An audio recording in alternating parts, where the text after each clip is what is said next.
Sign it now or walk out into the rain with nothing but your shame. The Duke's voice was ice. The contract sat between them like a loaded gun. Eliza Thornfield's hand trembled, not from fear, but fury. Outside, London's elite whispered her name like poison. Inside, this man offered her survival wrapped in chains. She grabbed the pen. What happened next would shatter every rule he'd built, every wall he'd raised, every part of himself he'd buried so deep he'd forgotten it existed. Stay with us until the end. Hit that like button and drop a comment with your city so I can see how far this story travels. The rain came down in sheets the night Thomas Thornfield died.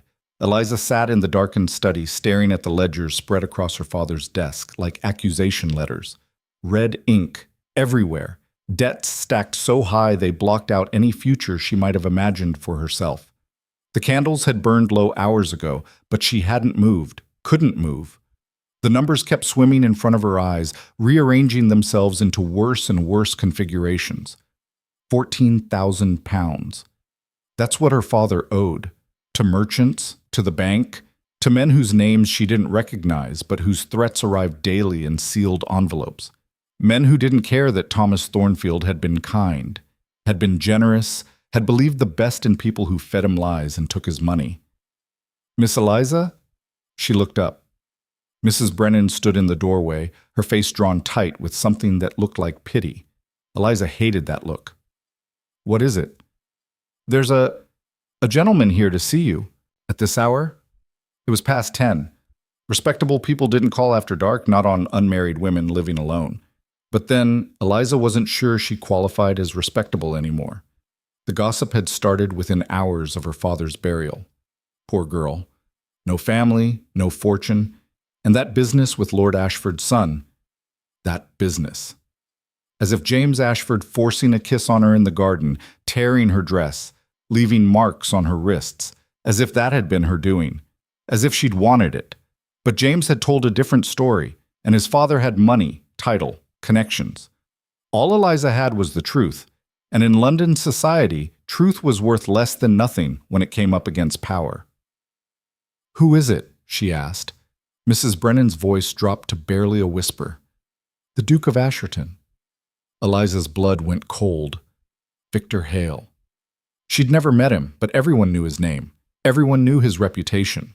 The Duke who'd inherited his title at 19 and turned his family's failing estates into an empire. The man who crushed business rivals like insects and showed about as much mercy. People said he'd been engaged once, years ago, to some earl's daughter who'd broken it off and fled to the continent. After that, he'd become even colder, even more unreachable. And now he was here, in her house, at night. "Should I send him away?" Mrs. Brennan asked, though her tone suggested she already knew that wasn't an option. "You didn't send the Duke of Asherton away." "No." Eliza stood smoothing down her black mourning dress. It was wrinkled. She didn't care. "Show him in." Mrs. Brennan hesitated, then nodded and disappeared. Eliza heard low voices in the hall, footsteps. She lifted her chin, squared her shoulders. Whatever this was, she'd face it standing. The Duke entered like winter itself. He was tall, taller than she'd expected, with dark hair and features that might have been handsome if they'd shown any trace of warmth. They didn't. His eyes swept the room once, cataloging everything, missing nothing. When they landed on her, she felt the weight of that gaze like a physical thing. "Miss Thornfield." His voice matched his appearance, cold, precise, controlled. "Your Grace." She didn't curtsy. Let him think what he wanted. "Forgive me for not receiving you properly. We weren't expecting visitors." "No, I imagine not." He didn't move further into the room, just stood there, taking up space, making the walls feel smaller. "I'll be brief. You're in trouble." Not, "I've heard you're in difficulty," or "I understand your circumstances are challenging." Just straight to the knife. "I'm aware of my situation," Eliza said. "Thank you for your concern, but I'm not here out of concern." He cut her off without raising his voice, without changing expression. "I'm here with a proposal. A proposal. From the Duke of Asherton to her." Nothing about this made sense. "What kind of proposal?" "Marriage." The word hit her like a slap. For a moment she could only stare at him, waiting for the punchline, the cruel joke. It didn't come. He stood there, perfectly serious, perfectly composed, like he'd just suggested they take tea. "You're mad," she said finally. "No. Practical. Practical." She laughed, a short, sharp sound without humor. "You don't know me. I don't know you. And you want— I don't want anything." His tone could have frozen fire. "But I require a wife. Quickly. You require rescue. Also quickly. The arrangement serves both our purposes."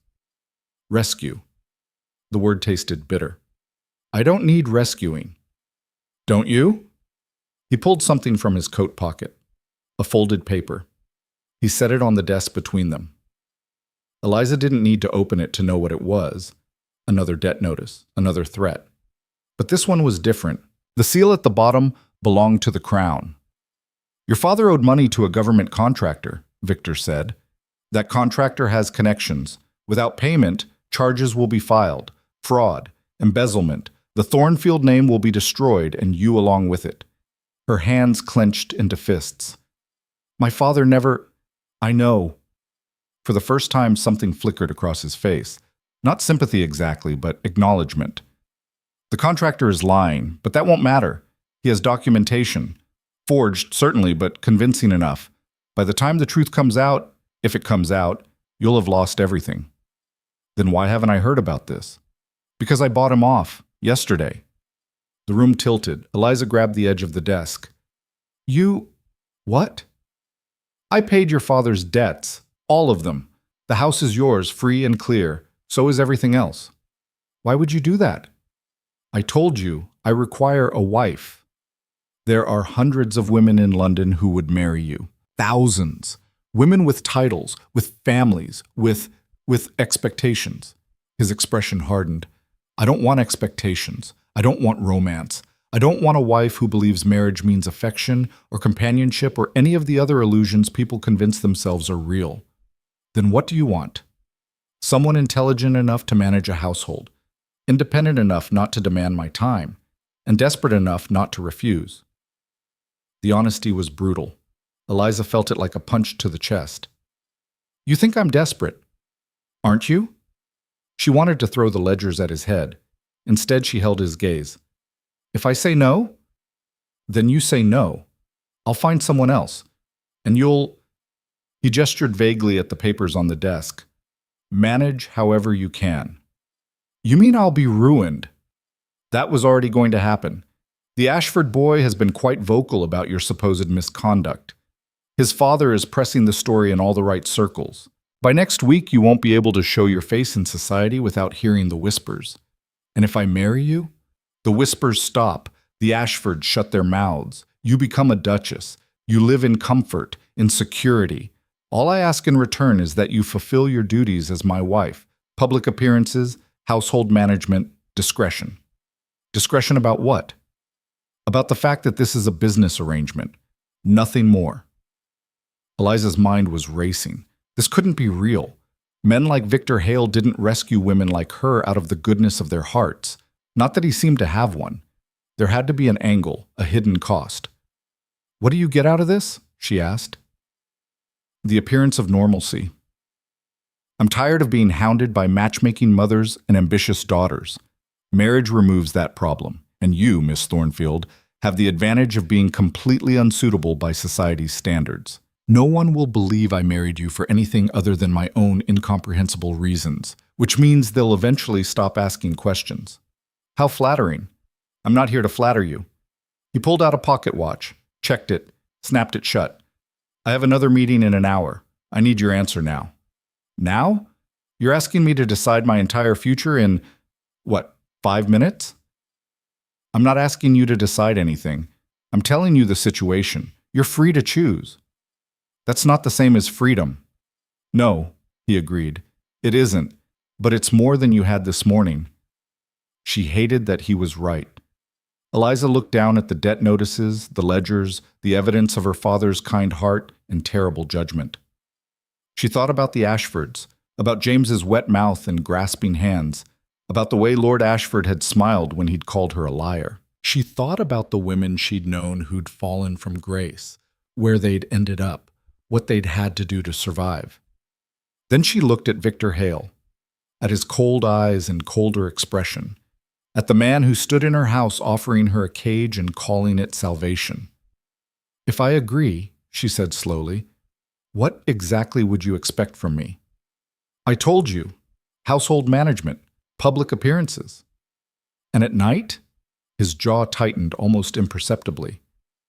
"You'll have your own rooms. I won't disturb you." "Never?" "Never." "What about children?" "What about them?" "Surely you need an heir." "Eventually, perhaps. That can be negotiated later if necessary, but it's not a requirement of this arrangement. A marriage without intimacy, without affection, without even the possibility of children unless they scheduled it like a business appointment. It was the coldest thing she'd ever heard. It was also, she realized, exactly what she needed. Because Victor Hale was right about one thing. She was desperate. Not desperate enough to sell herself to someone like James Ashford, but desperate enough to know that she had no other options. No family to take her in, no money to live on, no respectable way to earn a living that wouldn't destroy what little reputation she had left. And there was something else, something she saw in the Duke's rigid posture, in the way he held himself like a man under constant siege. He'd said he didn't want expectations, didn't want affection, but he'd also saved her before asking for anything in return, had paid off her debts without guarantee that she'd accept. That wasn't calculation. That was something else, something he probably didn't even recognize in himself. Maybe she could work with that. "I want 3 conditions," she said. His eyebrow rose slightly. "You're negotiating?" "You said this was a business arrangement. Business has terms." A pause. Then, "Continue. First, I control the household completely. Staff, menus, schedules, everything. You don't interfere." "Agreed." "Second, I want access to your library." That actually seemed to surprise him. "My library?" "I like to read. If I'm going to be living in your house with nothing to do, I'll need books." "Fine. Third condition?" This was the important one. Eliza met his eyes directly. "You don't lie to me. Ever. I don't care how ugly the truth is. I want to hear it. No polite evasions, no careful omissions. If I ask you a question, you answer it honestly." Something shifted in his expression. Not warmth exactly, but interest. Like she'd done something unexpected. "And in return?" "The same. I'll always tell you the truth." He considered this for a long moment, then nodded once. "Acceptable. Anything else?" "When?" "When what?" "When do you want to marry?"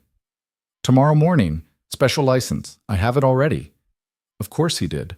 Eliza felt the walls closing in, felt the weight of the choice pressing down on her shoulders. This was insane. She barely knew this man. He could be cruel, could be violent, could be anything behind that controlled facade.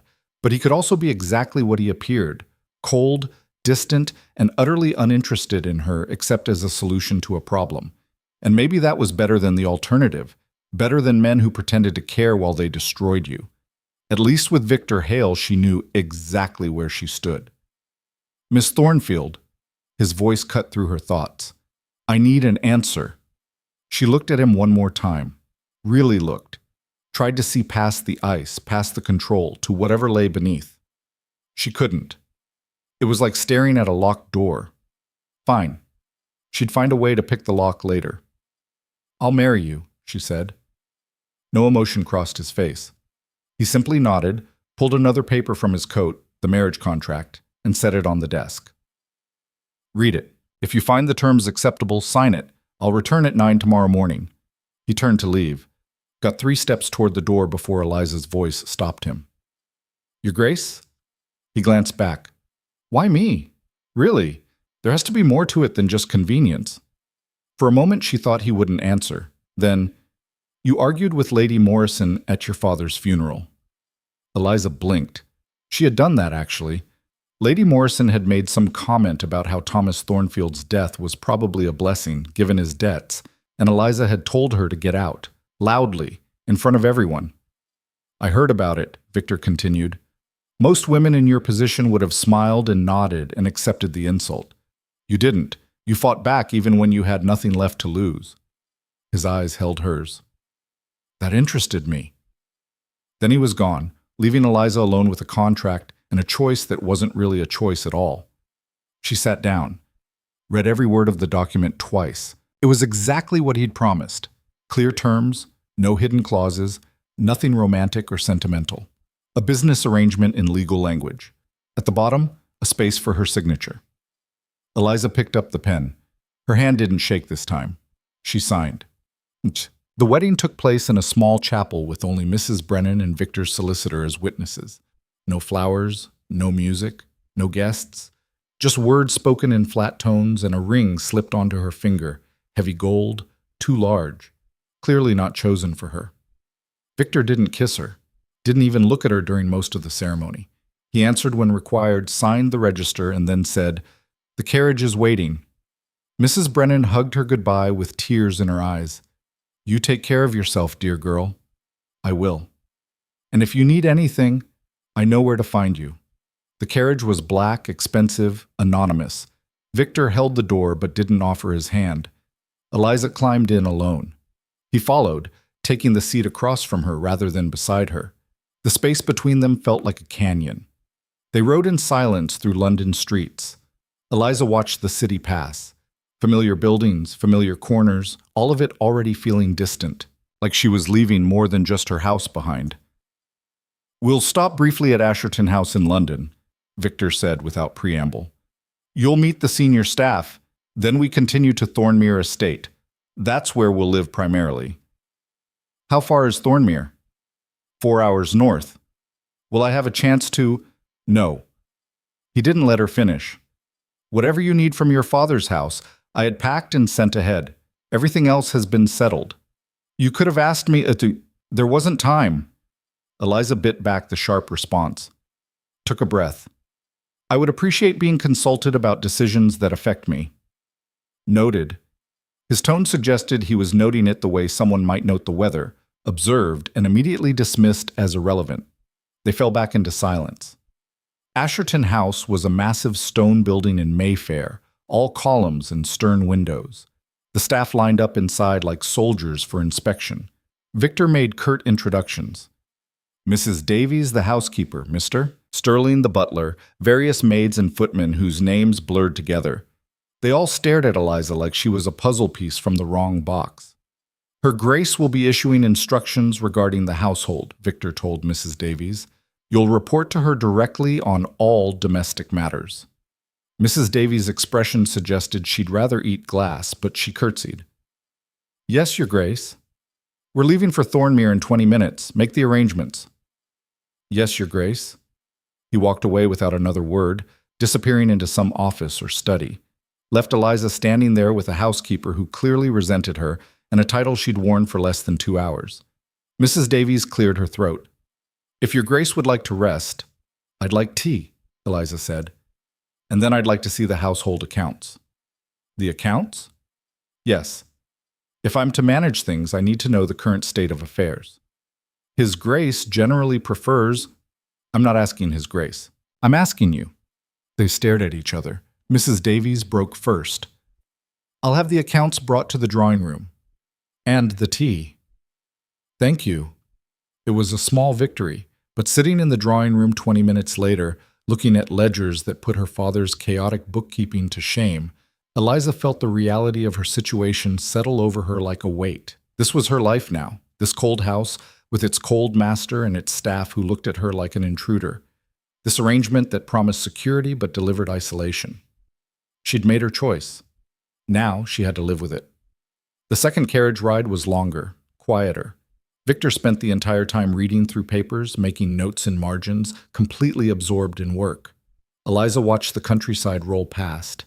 England in March was gray and wet, fields turning from winter brown to something that might eventually be green. "What's Thornmere like?" she asked finally. Victor didn't look up. "Large." "That's all?" "It's an estate, house, grounds, tenant farms, about 4,000 acres. Do you enjoy it, living there?" "I don't think about it in those terms." "Then what terms do you think about it in?" He set down his papers, looked at her with those cold, assessing eyes. "It's property. It has value. It generates income. Beyond that, it doesn't matter whether I enjoy it. That's a bleak way to see your home. I don't need it to be anything other than what it is. And what about the people who live there, the tenants? They have housing, fair rents, and employment. What else would they need? Maybe to feel like their landlord cares whether they live or die. Sentiment doesn't pay bills or fix roofs. Efficient management does. Eliza shook her head. You really don't feel anything, do you? Feeling is a waste of time. Is it? Or is that just what you tell yourself? His expression hardened. You've been my wife for exactly 4 hours. Don't presume to know what I tell myself. You're right. I apologize. She turned back to the window. I'm sure I'll learn all your particular brands of arrogance soon enough. She heard him inhale sharply, maybe surprise, maybe anger, but he didn't respond, just went back to his papers. They didn't speak again until they reached Thornmere. The house appeared at sunset, rising from the landscape like something out of a Gothic novel. Stone and iron, towers and wings, windows reflecting the dying light like dead eyes. It was massive, imposing, and utterly unwelcoming. Perfect, Eliza thought grimly. Absolutely perfect. The staff assembled again, more of them this time. Victor made the same curt introductions. Mrs. Fletcher, the housekeeper here, older and somehow even more disapproving than Mrs. Davies. Mr. Carver, the estate manager. Others whose faces blended together. Her Grace is tired from travel, Victor announced. Show her to her rooms. Dinner will be at 8. Then he was gone again, just vanished into the depths of his enormous house, leaving Eliza to follow a stiff-backed maid up staircases and down hallways that seemed to stretch forever. Her rooms were in the east wing, 3 chambers connected by doors, a bedroom, a sitting room, and a dressing room, all decorated in shades of cream and gold that probably looked warm in daylight but felt cold now. Expensive furniture, expensive fabrics, expensive everything, and utterly impersonal. Will you be needing anything, Your Grace? The maid asked. A way out, Eliza thought. A do-over. A life that makes sense. No, thank you. The maid curtsied and left. Eliza stood in the center of her new bedroom and looked around at her new prison. Because that's what it was, wasn't it? A beautiful, expensive, perfectly maintained cage. She'd signed up for this, chosen it, and now she had to figure out how to survive it. Dinner was a nightmare of silence. They sat at opposite ends of a table built for 20, separated by yards of polished wood and silver candlesticks. Victor ate with mechanical precision, cutting each bite the same size, chewing the same number of times. He didn't speak, didn't look at her. Eliza lasted 10 minutes. This is ridiculous, she said. He glanced up. Excuse me? This, sitting here like strangers at a funeral. If we're going to live in the same house, we should at least be able to have a conversation. We're having dinner. No, you're eating. I'm watching you eat. There's a difference. What would you like to discuss? Anything. Everything. I don't know. What did you do today before we got married? I reviewed contracts, met with my solicitor, arranged our marriage. Thrilling. What about tomorrow? Estate business, tenant concerns, correspondence. Do you ever do anything that isn't work? No. Why not? Because work is what matters. Eliza set down her fork. You know what I think? I think you're hiding. His expression went glacial. I'm not hiding. I'm focused. On what? Making money? Running your empire? What's the point of all this? She gestured at the room, the house, everything. If you don't actually live. I live perfectly well. Do you? When was the last time you laughed? I don't laugh. Ever? It's unnecessary. When was the last time you did something just because you wanted to? Because it made you happy? Happiness is, don't you dare say it's unnecessary. Eliza stood. You can hide behind your work and your control and your perfect management all you want, but that's all it is, hiding. From what, I don't know yet, but I'll figure it out. She left before he could respond, walked out of that absurd dining room and back through the maze of hallways until she found the kitchens. The staff froze when she entered, stared at the Duchess in their domain like she'd materialized from thin air. I'd like a sandwich, Eliza said, and maybe some soup if there's any left. I'll eat here. The cook, a round woman with flour on her apron, recovered first. "Your Grace, we can bring—" "No, I'll eat here, if that's all right." They exchanged glances. Then the cook shrugged. "Sit yourself down then. I'll get you sorted." So Eliza sat at the scarred wooden table where the servants took their meals, and she ate bread and cheese and soup that actually had flavor, and she listened to them slowly start talking again around her. Cautious at first, then more naturally. It wasn't much, but it was warmer than that dining room. It was warmer than anything Victor Hale had offered her so far. And if he wanted a wife who'd stay in her place and follow his rules and never challenge his precious control, well, he'd chosen the wrong woman. The next morning, Eliza woke to find a note slipped under her door. "Your presence is required at breakfast. 7:30 sharp. Do not be late. No signature, no pleasantries, just orders." She crumpled the note and threw it in the fireplace.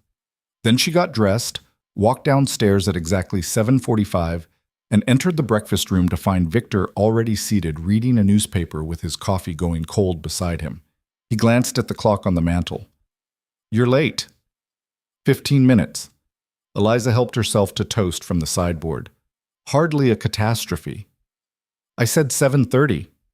You wrote 7:30. There's a difference."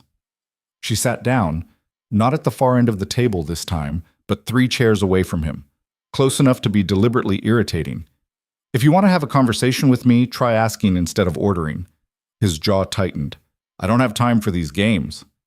"Neither do I, yet here we are."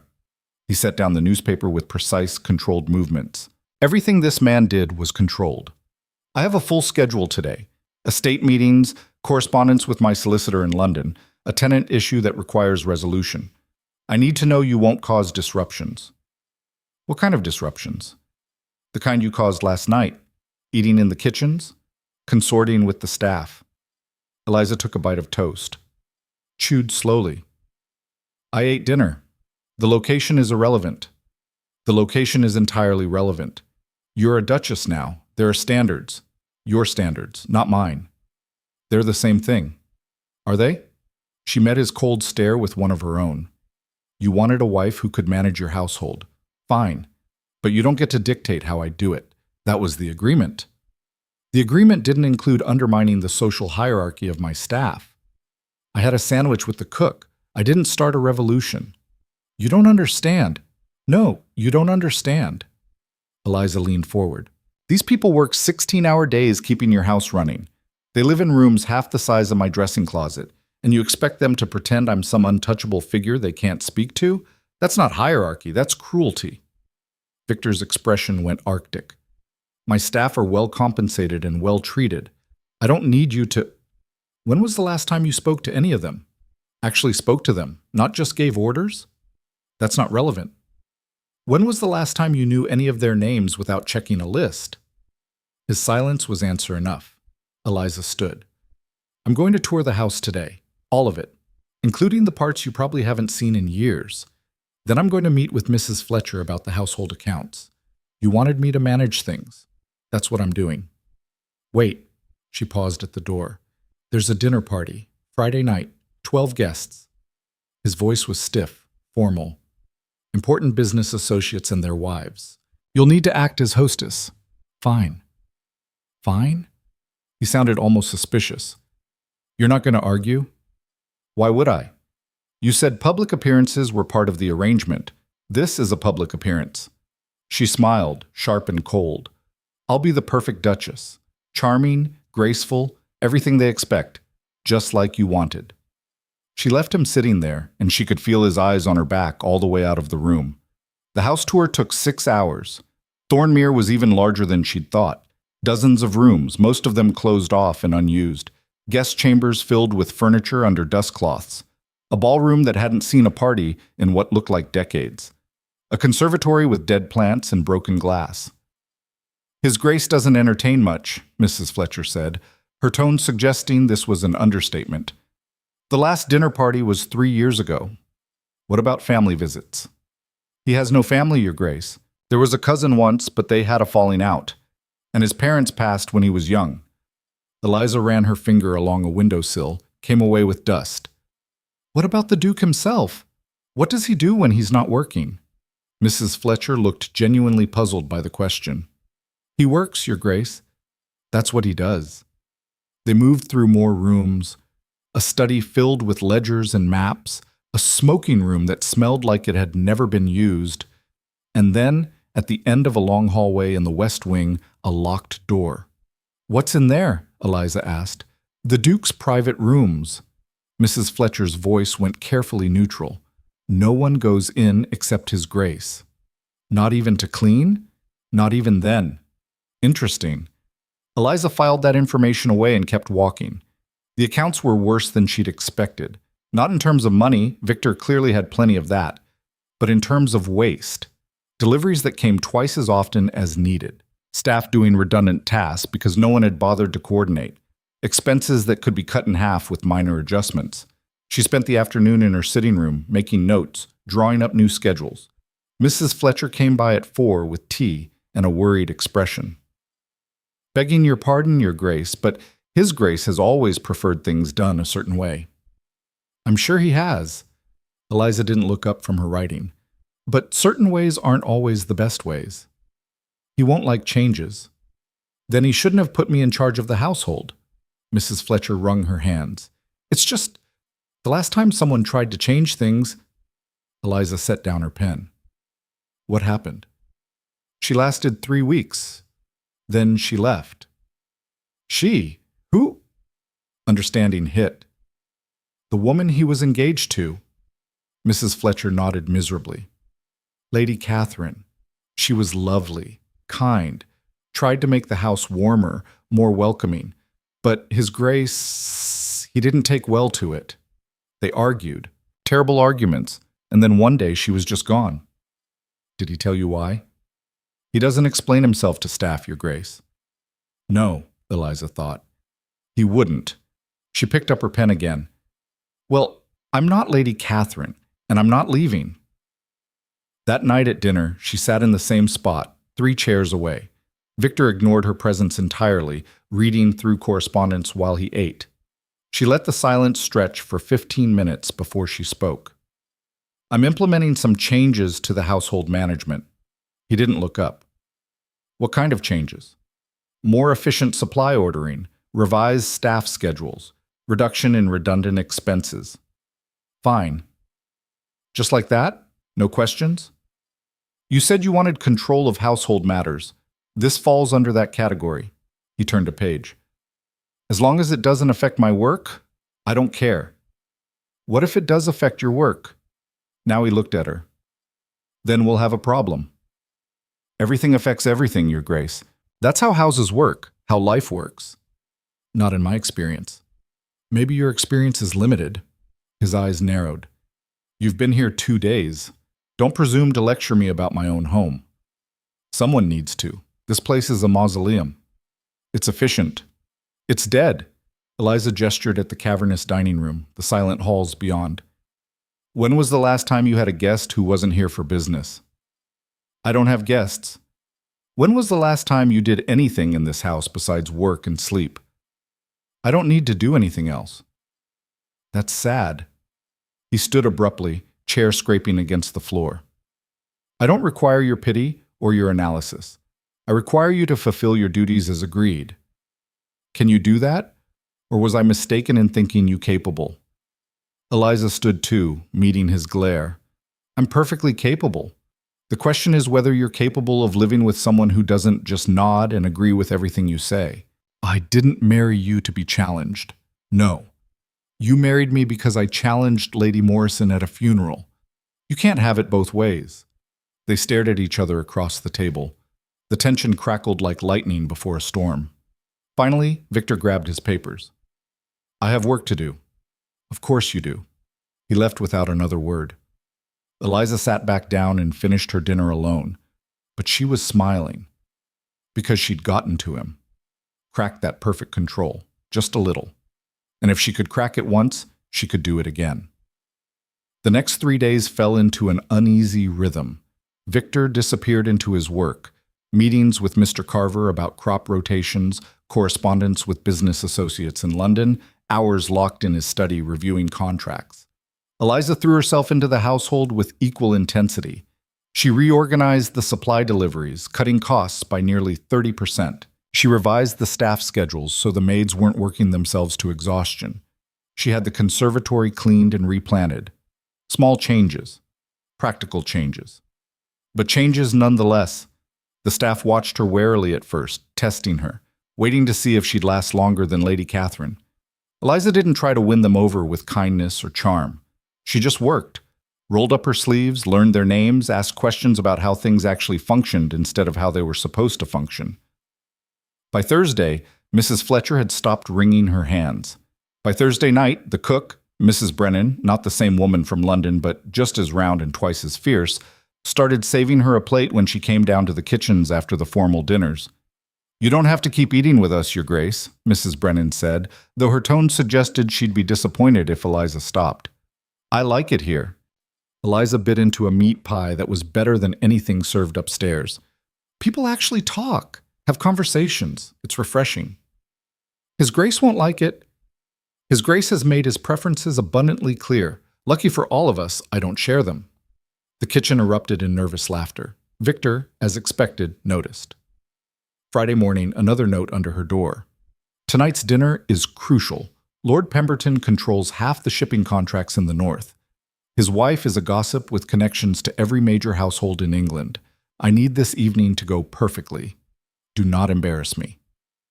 Eliza stared at the note for a long time. Then she rang for her maid and said, "We're going shopping." The village was small, tucked into the valley below Thornmere's sprawling grounds. Eliza hadn't been allowed to explore it yet. Victor's carriage took her straight from London to the estate without stops. But today she took a smaller carriage, just her and a young maid named Annie, who looked terrified to be in the Duchess's presence. "Relax," Eliza told her. "I'm not going to bite." "Yes, Your Grace." Annie's voice shook. "Have you worked at Thornmere long?" 3 years, Your Grace." "Do you like it?" Annie blinked like this was a question she'd never been asked. It's good work, Your Grace. Better than most places." "But do you like it?" A long pause, then quietly, "It's lonely, Your Grace. His Grace doesn't allow followers or sweethearts visiting, says it's unprofessional, so we don't see much of anyone except each other." Eliza filed that away too. The village was charming in a rustic way. Stone cottages, a small church, a shop that sold everything from buttons to bread. Eliza spent an hour browsing, buying fabric and ribbon, asking the shopkeeper about the area. "Begging your pardon, Your Grace," the woman said, "but we don't see much of the Duke here. He sends Mr. Carver to handle tenant business, but himself, well, he keeps to the estate." "Does that bother people?" The woman chose her words carefully. "He's fair. Rents are reasonable, repairs get done, but it'd be nice to see him once in a while.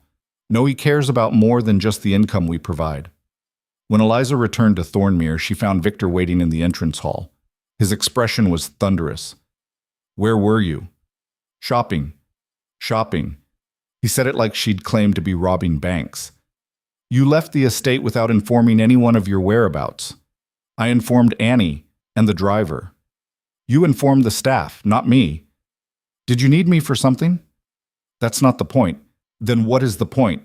That I should ask your permission before leaving the house? We're married, Your Grace, not warden and prisoner." His hands clenched at his sides. "There are protocols, safety concerns. I went to a village 3 miles away in broad daylight. I think I survived the danger adequately." "This isn't a joke." "No, it's not. It's you trying to control something that isn't yours to control." Eliza stepped closer to him. "I agreed to marry you. I agreed to manage your household and attend your functions and be your perfect public duchess. I did not agree to ask permission every time I want to breathe." "You're being dramatic. You're being suffocating." They glared at each other. Victor's jaw worked like he was physically restraining himself from saying something he'd regret. Finally, "Tonight, the dinner. Can I trust you to handle it appropriately? Have I given you any reason not to? You've been here less than a week. You've disrupted my household, undermined my authority, and now you're gallivanting around the countryside without... I reorganized your inefficient supply chain, treated your staff like human beings, and bought some ribbon. If that's disruption, your life must be very fragile. His eyes went cold as winter. Get ready for dinner. And Eliza, she paused. It was the first time he'd used her first name. Don't make me regret this arrangement. She smiled without warmth. Too late. I already regret it. At least I'm honest about it. She left him standing there and went upstairs to dress. The dinner guests arrived at 7. Lord Pemberton was exactly what Eliza expected. Pompous, self-important, the kind of man who talked at people instead of to them. His wife, Lady Pemberton, was worse. All fake smiles and sharp eyes, cataloging every detail to report back to London society. The other guests were variations on the same theme. Wealthy, powerful, completely convinced of their own importance. Eliza greeted them with perfect grace, perfect posture, the exact smile she'd practiced in the mirror. How wonderful to meet you, she told Lady Pemberton. I've heard such interesting things about you. Have you? Lady Pemberton's eyes gleamed. I must confess, Your Grace, we were all quite surprised by the Duke's sudden marriage. You're not exactly, that is, we weren't aware he was courting anyone. Translation. Where did you come from, and what are you doing here? It was rather sudden, Eliza agreed smoothly. But when you know, don't you think? She watched Lady Pemberton's brain work, trying to figure out if this was a love match or something else. Eliza gave her nothing. Dinner was excruciating. Lord Pemberton dominated the conversation, droning on about shipping routes and tariff negotiations. The other men nodded along, occasionally interjecting comments about profit margins and parliamentary connections. The women smiled and picked at their food and said nothing of substance. Victor presided over it all like a king at court. Cold, controlled, showing just enough interest to be polite without revealing anything real. Eliza wanted to scream. Instead, she played her part, laughed at appropriate moments, asked polite questions, complimented Lady Pemberton's truly hideous dress. But halfway through the 4th course, something in her snapped. Lord Pemberton was explaining why the tenants on his estate needed firmer handling. Give them an inch, they'll take a mile. It's the nature of their class. Is it? Eliza's voice cut through the conversation. Or is it the nature of people to respond to how they're treated? The table went quiet. Lord Pemberton blinked at her. I beg your pardon? You said it's their nature to take advantage. I'm suggesting it might be a response to being treated as less than human. Your Grace, Victor's voice held a warning. She ignored him. I've met some of the tenants in the village. They seem quite reasonable to me. You've been to the village? Lady Pemberton looked scandalized. Whatever for? To meet the people who live there. Revolutionary concept, I know. Eliza. Victor's tone could have frozen fire. Lord Pemberton recovered himself. With all due respect, Your Grace, managing estates is complex business, perhaps best left to those with experience. I managed my father's household for 5 years, Eliza said sweetly. I understand complexity quite well. A household is not an estate. No, an estate is larger, which means more people depending on whether their landlord sees them as human beings or profit margins. The silence was deafening. Then Lord Pemberton laughed, a forced, uncomfortable sound. Spirited, isn't she, Asherton? You found yourself quite the bride. Victor's expression was carved from stone. Indeed. The dinner limped to its conclusion. The guests made their polite excuses and left as quickly as propriety allowed. Lady Pemberton's parting look promised that everyone in London would hear about this by week's end. The moment the last carriage pulled away, Victor turned to Eliza. My study, now. She followed him through the silent house. He didn't speak, didn't look at her, just walked with rigid, controlled fury until they reached his study and he slammed the door behind them. What the hell was that? A conversation. That was you destroying months of careful negotiation. His control was fracturing. She could see it in the way his hands shook, the way his voice rose. Do you have any idea what you've done? I expressed an opinion. You humiliated me in front of the most important business contact I have. I disagreed with a man who thinks tenants are cattle. If that humiliates you, that's your problem. My problem?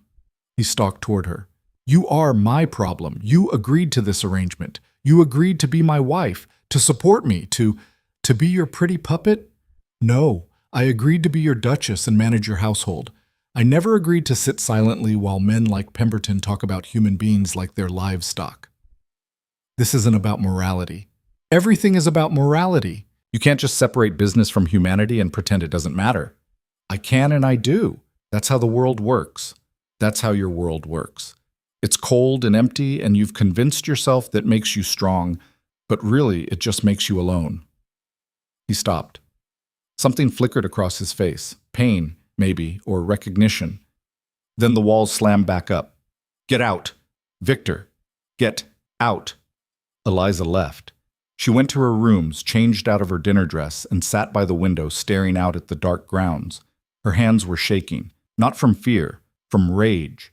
At him, at herself, at this whole impossible situation. A knock at the door. Come in? Mrs. Fletcher entered, looking worried. Your Grace, I heard shouting. The Duke and I had a disagreement. Will you be... that is, are you... She couldn't finish the question. I'm not leaving, Eliza said firmly, no matter how much he might wish I would.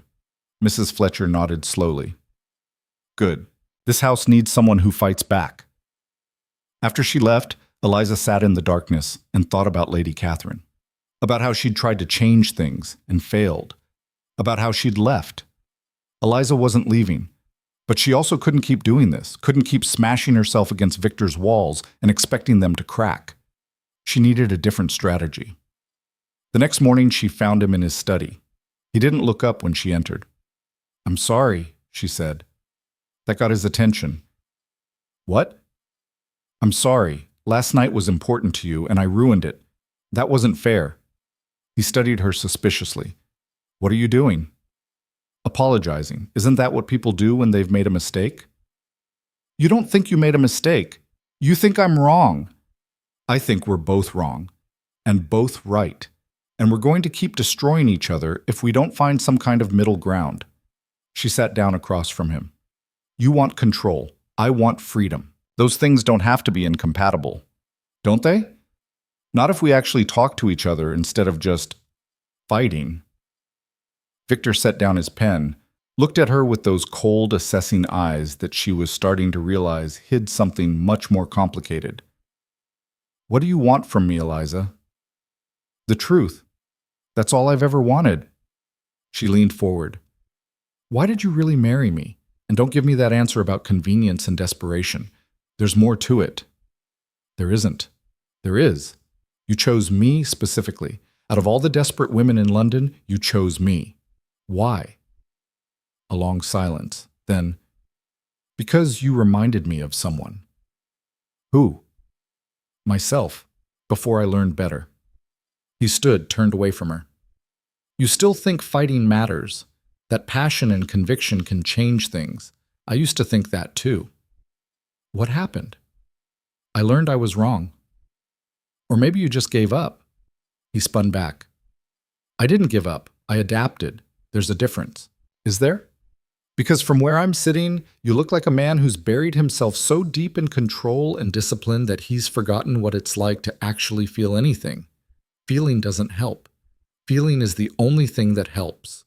Eliza stood too. You think you're strong because you don't let anything touch you, but that's not strength. That's fear. I'm not afraid. Liar. The word hung between them like a challenge. Victor's hands clenched, unclenched. You don't know anything about me. Then tell me. You demanded honesty. Give me some. For a moment she thought he might, thought she saw something crack behind his eyes, but then he straightened, pulled his armor back on. This conversation is over. No, it's not. Yes, it is. He walked to the door, opened it. I have work to do. You have a household to manage. Let's both focus on what we actually agreed to. He left her standing there, alone in his study, surrounded by his perfectly organized papers and his perfectly controlled life. And Eliza realized something. She wasn't going to break through his walls with direct attacks. She needed to go around them instead. She needed to show him, not tell him. So she started small. Over the next few days, she began making changes to the house. Not dramatic ones, just small touches. Fresh flowers in the main hall. The curtains in the drawing room opened to let in light. The conservatory reopened, cleaned, and restocked with plants. Victor noticed but said nothing. She started having tea with Mrs. Fletcher every afternoon, learning the history of the house, the staff, the estate, learning about Victor, the pieces he'd never share himself. He was different when he first inherited, Mrs. Fletcher told her. Young, idealistic even. His father had let everything fall apart, and he was determined to fix it. Worked himself half to death those first years. What changed him? Mrs. Fletcher's expression went sad. Lady Catherine. When she left, something in him shut down. He stopped trying to be anything but efficient. Why did she leave? I don't know, but I heard them arguing the night before she went. Something about her not being able to live in a cage, even a gilded one. Another woman who'd tried to bring warmth to this cold place and failed. Eliza was determined not to make the same mistake.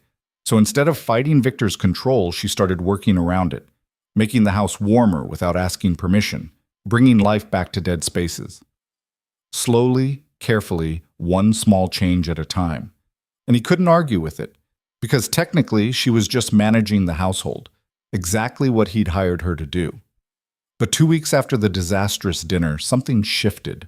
Eliza was in the conservatory late one afternoon, replanting a jasmine vine that had somehow survived years of neglect. Her hands were dirty, her dress had soil stains, and she'd lost track of time completely. "You're making a mess." She jumped. Victor stood in the doorway, watching her with an unreadable expression. "I'm gardening. Mess is inevitable." She wiped her forehead, probably smearing dirt across it. "Did you need something?" "Lord Pemberton sent a letter." Her heart sank. "Is he canceling his contracts?" "No." Victor stepped into the conservatory. "He's increasing them. Apparently his wife was charmed by your refreshing honesty. She's been telling everyone in London that I married the only woman brave enough to put me in my place." Eliza blinked. "You're joking." "I don't joke." But there was something in his expression, not quite a smile, but not quite anger either. "Apparently, treating me like a human being instead of a title makes you fascinating." "I'm sorry I ruined—" "You didn't ruin anything." He moved closer, looking at the jasmine she'd been planting. "You might have actually helped, in the most backwards, frustrating way possible." "So, you're not angry?" "I'm always angry with you." But his tone lacked the usual edge. "You're chaos personified. You ignore rules, challenge everything, and turn my perfectly ordered house into this." He gestured at the conservatory, alive again with green and growth. "I can stop." "Don't." She stared at him. "What?" "Don't stop." He wouldn't meet her eyes. "The house is better. Different. I didn't realize how dead it had become until you started changing things." It was the closest thing to a compliment she'd ever heard from him. "Victor." "I'm going to Scotland next week," he interrupted. "Business with a mining concern. It'll be 10 days, maybe 2 weeks. "Oh." A pause, then, "You could come, if you wanted." Eliza's pulse quickened. "You want me to come?" "I'm not saying I want you to. I'm saying you could. It's cold, it's isolated, and there won't be anything to do except sit around while I work." "But—" He trailed off. "But?" He finally looked at her, and for just a second, his guard dropped. "You make things less empty." Then he turned and walked away before she could respond, leaving Eliza standing there with dirt on her hands and hope blooming in her chest for the first time since she'd signed that contract. Because that wasn't control talking. That was something else entirely. The carriage to Scotland left before dawn. Eliza stood in the entrance hall with a single trunk while Victor supervised the loading of what looked like half his study, crates of documents, ledgers, correspondence files thick enough to build a wall. He caught her staring. "What?" "Nothing. Just wondering if you're planning to work or actually negotiate." "I can do both." "Can you?" He didn't answer, just climbed into the carriage and buried himself in papers before they'd even left the estate grounds. The journey north took 3 days. 3 long, uncomfortable days of cramped quarters and strained silence. Victor worked constantly, reading contracts, making notes, occasionally muttering to himself about mineral rights and profit projections. Eliza watched the landscape change through the window, England giving way to Scotland's harder edges. They stopped at coaching inns each night, separate rooms, of course. Victor barely spoke during the dinners they shared, answering her attempts at conversation with grunts and single syllables until she stopped trying. On the second night, she found him in the inn's common room well past midnight, still working by candlelight. "You're going to ruin your eyes." He didn't look up. "I'm fine." "When did you last sleep?" "I sleep enough." "That's not an answer." "It's the only one you're getting." He turned a page. "Go to bed, Eliza." She almost did. Almost left him there to burn himself out over numbers and negotiations.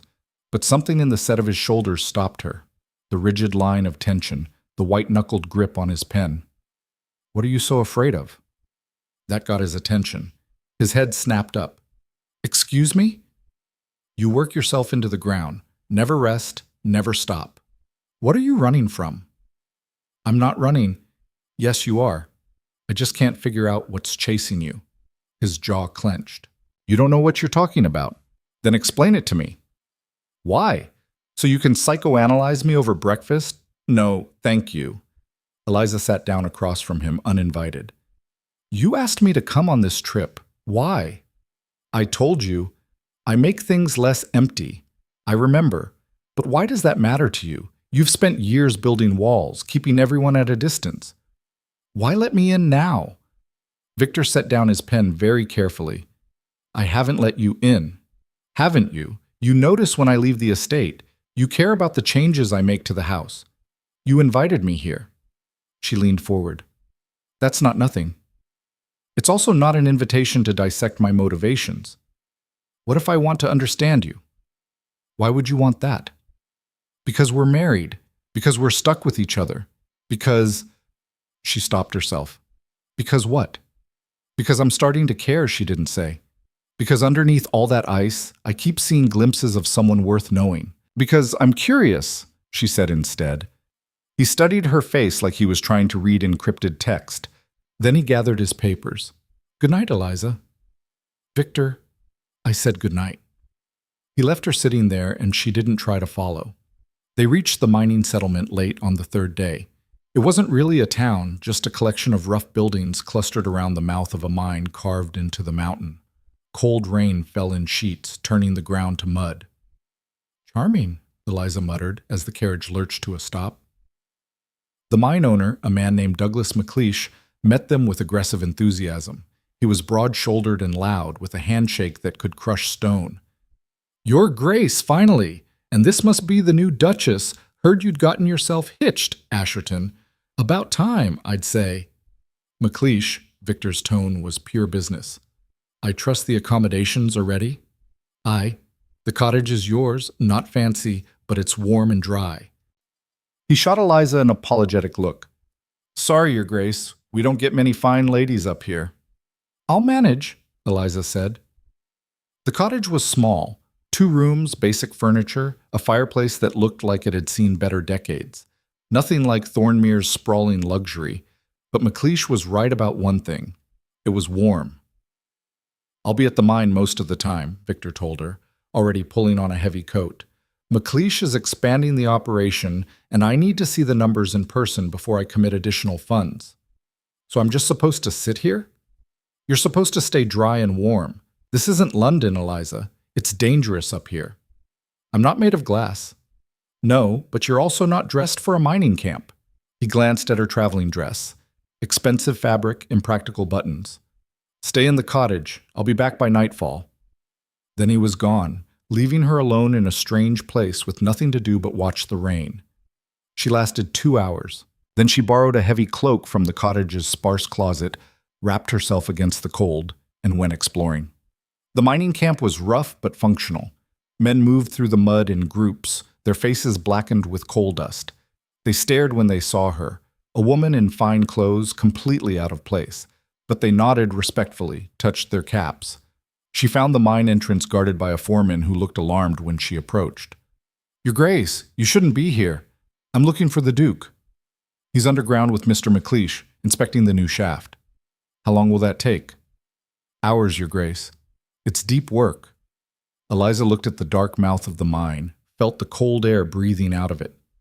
What's he looking at down there? Structural integrity, safety measures. His Grace is very particular about safety. The foreman's respect was obvious. Lost men in a collapse at his first mine years back. Won't let it happen again. Another piece of Victor's puzzle, clicking into place. She spent the rest of the day talking to the miners' wives, learning about the settlement. They were wary at first, suspicious of this fine lady asking questions. But Eliza had learned from the staff at Thornmere. She listened more than she spoke, asked about their lives instead of lecturing about hers. By the time Victor returned, muddy and exhausted, she had a clearer picture of what he was actually doing up here. It wasn't just profit. He was rebuilding the entire operation, new safety protocols, better equipment, higher wages. "You care about these people," she said that night over the simple dinner the cottage's housekeeper had left. Victor looked up from his plate. "I care about efficiency." "That's not the same thing, isn't it? Safe workers are productive workers." "Is that what you tell yourself?" His fork clattered against the plate. "What do you want from me, Eliza? A confession that I have feelings, that I care?" "Fine. I care. I care that men don't die in my mines because I cut corners to save money.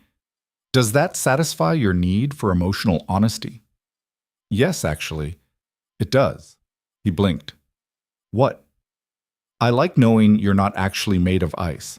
That under all the control and discipline, you're just a man who's scared of making mistakes." "I'm not scared. The foreman told me about the collapse. Your first mine. How many died?" Victor's face went white, then red. "That's none of your concern." 12 men, Eliza continued quietly. 12 men because the previous owner had ignored safety warnings. You bought the mine a month after, implemented new protocols across all your holdings. That's not efficiency. That's guilt. Stop. That's caring so much it nearly broke you. I said stop! He stood so violently his chair fell backward. "You don't get to come up here and dig through my past like it's one of your household accounts. Those men died because I wasn't fast enough, wasn't thorough enough. I carry that. Every day. But I don't need you to absolve me or psychoanalyze me or whatever the hell you think you're doing. I'm trying to understand you. Why?" He advanced on her. "Why does it matter? We have an arrangement. That's all this is." "Is it? Then why am I here? Why did you ask me to come?" "I don't know." The admission hung between them like a gunshot. Victor stepped back, ran his hands through his hair. "I don't know," he repeated, quieter. "I shouldn't have asked you. This was a mistake." "Was it?" "Yes. Because you make me—" He stopped, breathed. "You make me question things I've spent years accepting, and I can't afford that. Not now. Not when there are men's lives depending on me making the right decisions." Eliza stood, walked to him slowly. "What if the right decision is letting yourself feel something again? Feeling doesn't keep people safe. Neither does locking yourself away." They stood inches apart, close enough that she could see the exhaustion in his eyes, the cracks in his armor, close enough to feel the heat of him despite the cold room. "You should go to bed," Victor said roughly. "I have work to do." "You always have work to do." "Yes, I do." But he didn't move. Neither did she. The moment stretched, broke. Victor turned away first. "Good night, Eliza." This time, she let him go. The next 3 days followed the same pattern. Victor disappeared into the mine at dawn, returned at dusk covered in coal dust and carrying more worries than when he'd left. Eliza explored the settlement, talked to the families, learned the reality behind Victor's careful contracts. On the 4th day, the rain turned to sleet. Victor went to the mine anyway, and didn't come back. By nightfall, Eliza was pacing the cottage like a caged animal. By midnight, she'd put on every piece of warm clothing she could find and was heading for the door when it burst open. McLeish stood there, soaked and wild-eyed. "Your Grace, there's been an accident." Her blood froze. "What kind of accident?" "Partial collapse in the new shaft. His Grace was down there when it happened. We've got men digging, but—" He swallowed hard. "It's bad." Eliza grabbed her cloak. "Take me there." "Your Grace, you can't—" "Take me there now or I'll find it myself."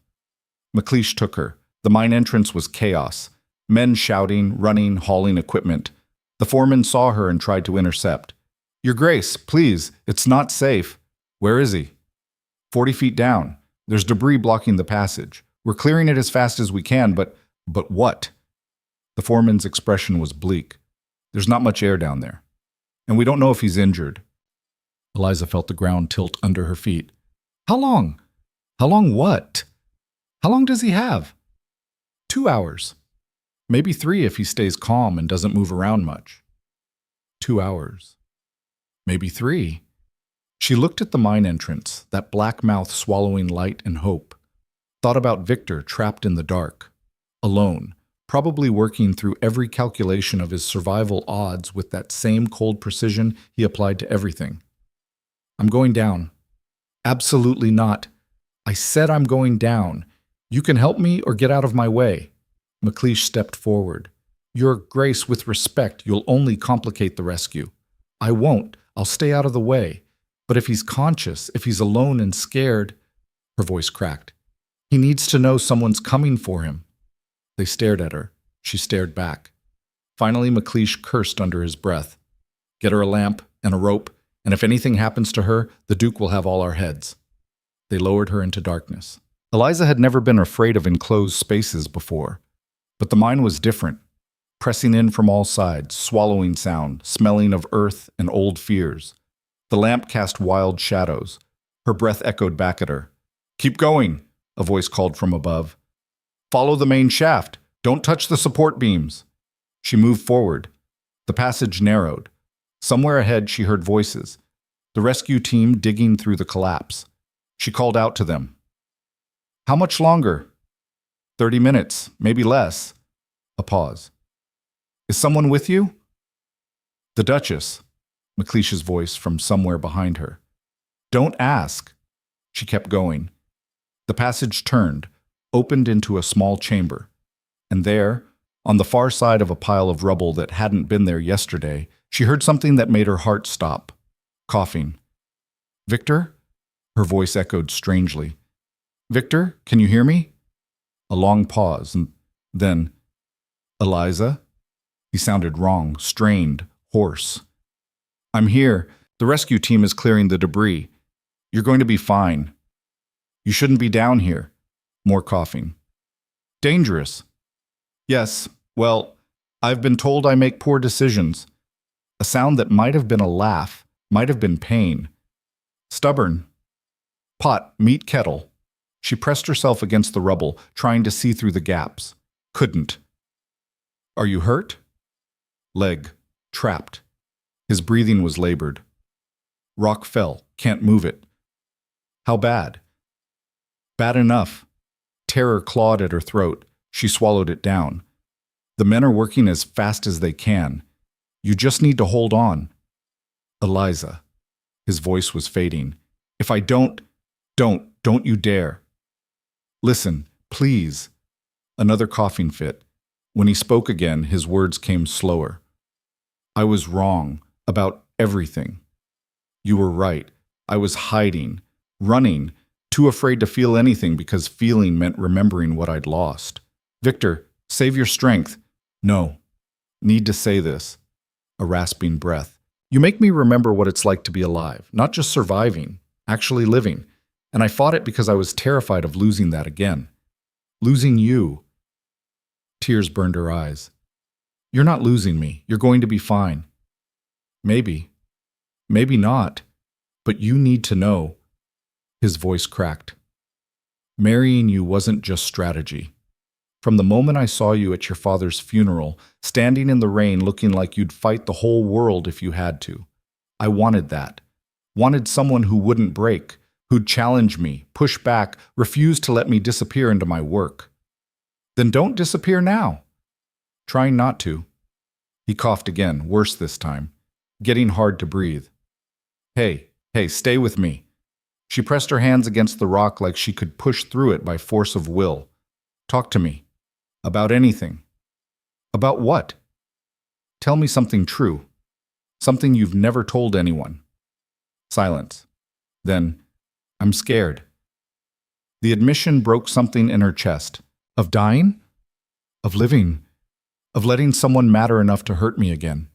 His breathing was getting shallower. Catherine left because I wouldn't let her in, wouldn't let myself feel anything real. And when she was gone, I told myself it was better that way. Safer. It's not better. It's lonely. Yes.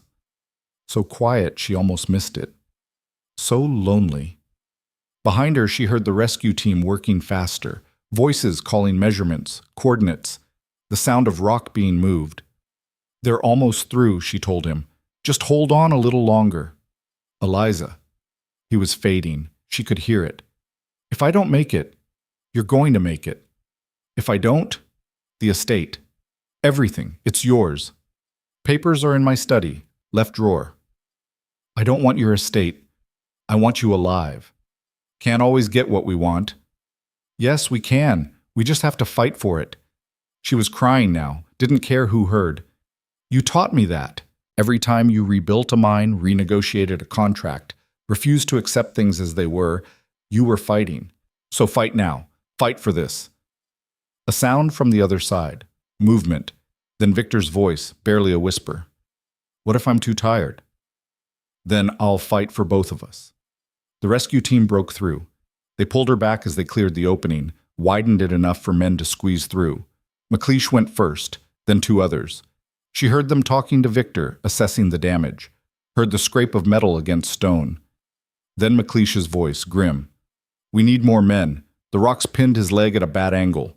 If we move it wrong. I don't care, Victor's voice, stronger now. Get it off! Your Grace, you could lose the leg, then I lose the leg. Just get me out of here. They worked for what felt like hours. The sound of stone shifting, tools against rock, men straining. Eliza stood back, useless, while they fought to free him. Finally, a shout. Got it! Move! Move!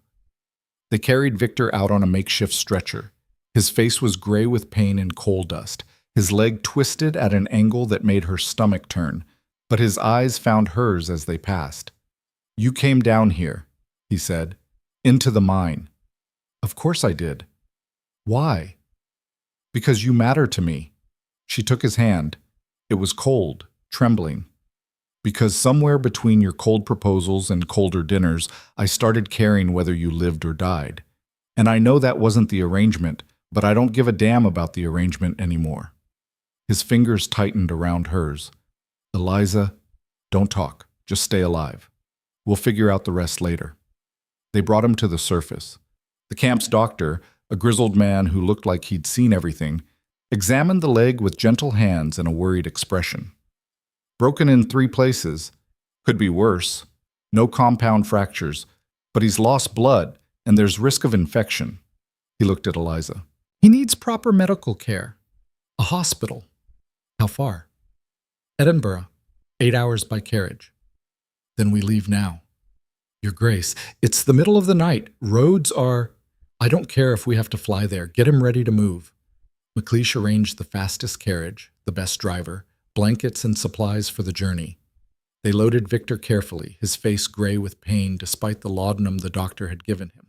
Eliza climbed in beside him, took his hand again. You don't have to come, Victor said through gritted teeth. McLeish can escort me. I'm coming. Eliza, I told you, I'm done with the arrangement. I'm done pretending this is just business. She met his eyes. You said I make you question everything. Well, you terrify me because I never wanted to care about you, and now I do. And if you think I'm letting you out of my sight after watching you nearly die in a mine, you're an idiot. Despite the pain, despite everything, Victor smiled. A real smile. The first she'd ever seen from him. Noted, he whispered. Then the laudanum pulled him under, and they began the long ride to Edinburgh through the darkest part of the night, with Eliza holding his hand and praying to nothing in particular that they'd make it in time. The hospital in Edinburgh smelled like carbolic acid and desperation. Eliza sat in a chair outside the surgery room while doctors worked on Victor's leg, her dress still covered in coal dust and dried blood. She'd been there for 3 hours. No one had come out to tell her anything.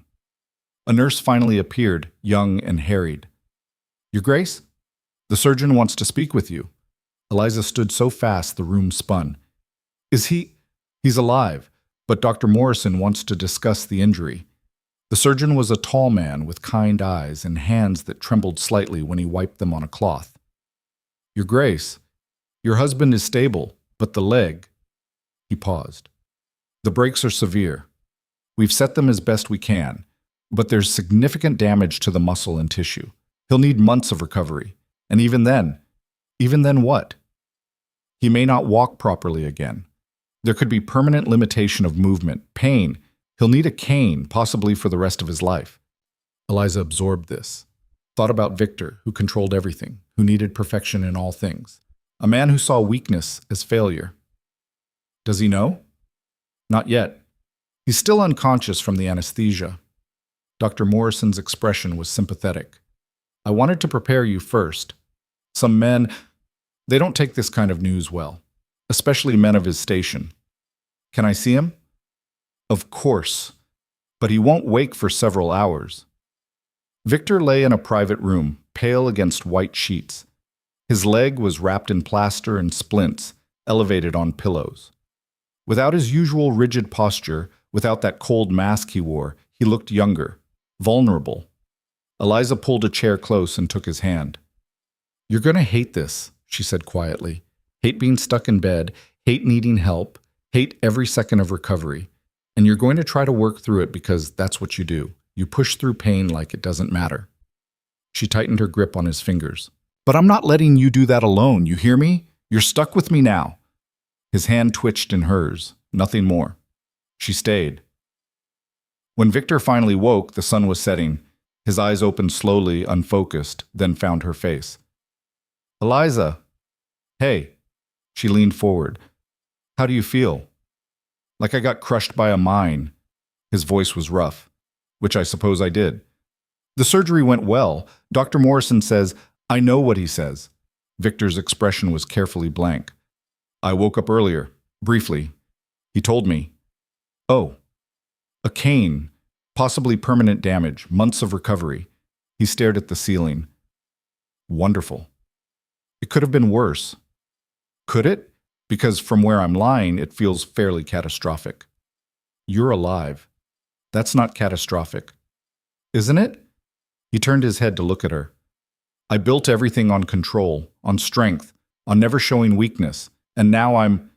He gestured at his leg. This. Human. You're human. That's not weakness. Tell that to the business associates who'll see me limping around like an invalid. Tell that to the tenants who depend on a landlord who can actually walk his own land.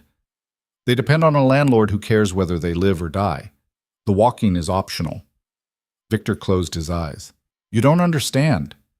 Then explain it to me. I can't. His jaw was tight. I can't be less than what I've built myself to be. If I show weakness, if I'm not in complete control, everything falls apart. Or maybe, Eliza said quietly, everything finally comes together. He looked at her like she was speaking a foreign language. She stood. I'm going to find us rooms nearby. The doctor says you'll be here at least a week before you can travel. We'll need... You don't have to stay. I know. Eliza. His voice stopped her at the door. Why are you doing this?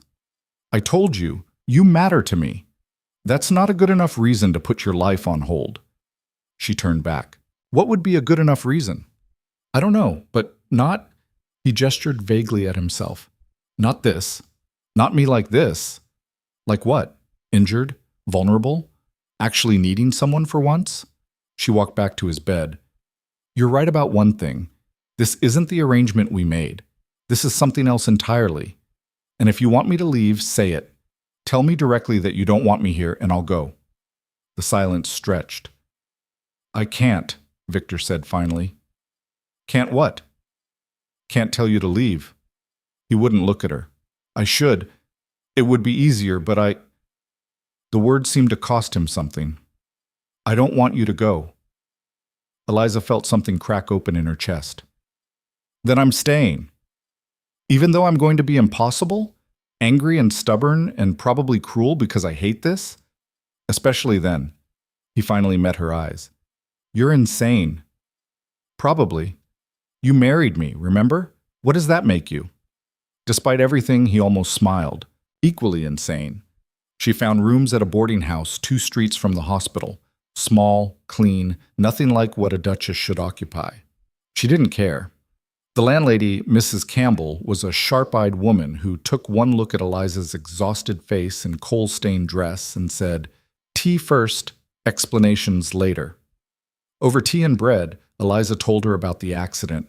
Not everything, not the parts about arranged marriages and emotional walls, just enough. "Your man's lucky," Mrs. Campbell said. "Not many wives would sit vigil in a hospital for 3 days." "It hasn't been 3 days. Not yet. But it will be." She was right. Victor's recovery was brutal. The first week he ran fevers that left him delirious and shaking. The second week the pain was so bad he could barely speak. Eliza sat with him through all of it, reading to him when he couldn't sleep, arguing with him when he tried to dismiss the nurses, forcing him to eat when he claimed he wasn't hungry. "You're being a tyrant," he told her on day 9. "Good. Someone needs to manage you." "I don't need managing." "You tried to get out of bed yesterday and nearly passed out. You absolutely need managing." He glared at her. "I hate this." "I know. I hate being weak." "You're not weak. You're healing. There's a difference." "Is there?" His voice was bitter. "Because I feel pretty damn weak right now." Eliza set down the book she'd been reading. "You want to know what I see when I look at you?" "Not particularly. I see a man who survived a mind collapse, who's dealing with pain that would have most people screaming, who's fighting to recover even though he's terrified of what comes next." She leaned forward. "That's not weakness, Victor. That's the opposite." "You're just saying that—" "I'm saying it because it's true, and because someone needs to, since you clearly won't." They stared at each other. Then Victor's expression shifted, softened, just slightly. "You're very annoying," he said. "Thank you. That wasn't a compliment. I'm taking it as one anyway." This time, he definitely smiled. On day 12, Dr. Morrison cleared Victor to travel back to Thornmere. "Slowly," he cautioned. "Frequent stops, and absolutely no strain on that leg for at least 6 weeks." 6 weeks? Victor looked appalled. "Minimum. Possibly 8. You're lucky you still have the leg at all." The journey south was everything the trip north hadn't been. Victor couldn't bury himself in work. Sitting upright for too long made the pain unbearable. Instead, they talked. Actually talked. About nothing. About everything. Books they'd read. Places they'd been. The 1,000 small things that made up a life. "I used to want to travel," Victor admitted on the second day. "See Italy, Greece, all the places I read about. But then I inherited, and there was too much work." "There's always too much work. That's not a reason, isn't it?" "No. It's an excuse." He was quiet for a moment. "Maybe you're right. I usually am." "Don't get cocky. Too late." When they finally reached Thornmere, the staff lined up like they had for her arrival, but different this time. Worried faces, genuine concern. Mrs. Fletcher actually cried when she saw Victor on crutches. "Your Grace, we heard about the accident." "I'm fine, Mrs. Fletcher." Victor's voice was gruff. "Stop fussing." "Let her fuss," Eliza said. "People are allowed to care about you." He shot her a look but didn't argue. Getting him upstairs was a nightmare. The doctor had said no stairs for at least a week, but Victor's rooms were on the second floor. They ended up converting a ground-floor study into a temporary bedroom, much to Victor's vocal displeasure. "This is ridiculous. I can manage stairs." "No, you can't." Eliza supervised the footmen moving furniture. "And before you argue, remember what happened last time you tried to do something you couldn't actually manage. That was different." "Was it?" "Because it seems like a pattern." He opened his mouth, closed it. "Fine, but only for a week." It was 3 weeks before he could navigate stairs with the crutches, another 2 before he could use a cane. The whole time, Eliza stayed close, not hovering, but present, making sure he followed the doctor's orders, forcing him to rest when he tried to work through pain. "You're enjoying this," Victor accused one afternoon, "having control over me." "I'm not enjoying watching you suffer, but yes, I'm enjoying you finally listening to someone other than yourself." "I listen." "No, you dictate. There's a difference. You're very free with your criticisms." That's what you wanted, isn't it? Someone who'd challenge you? He was quiet. Then, yes, though I didn't realize how exhausting it would be. Should I be quieter? More agreeable? No. He met her eyes. Don't change anything. Something shifted between them in those words. An acknowledgement of something neither of them was quite ready to name. But it was there. The estate business piled up. Correspondence from London, decisions about the mine, tenant issues that needed resolution. Victor tried to handle it all from his makeshift bedroom, spreading papers across the bed until Eliza banned him from working past 6. I can't just stop because the sun sets, he protested. Yes, you can. It's called rest. I don't need... You nearly died. You get to rest. For how long? As long as it takes. He looked at her with something like desperation. And if I don't know how? If I've spent so many years working that I don't know how to do anything else? Eliza sat on the edge of the bed. Then I'll teach you. How?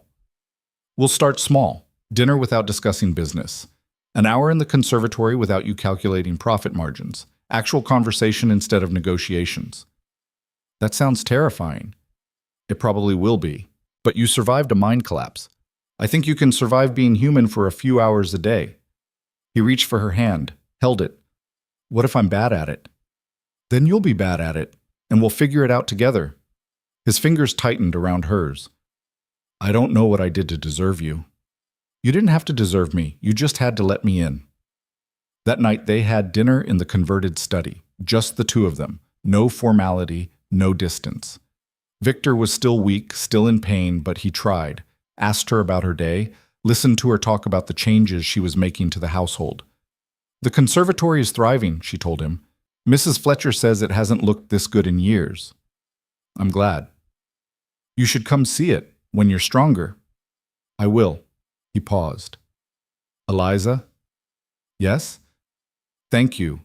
For Scotland, for staying, for... He gestured vaguely.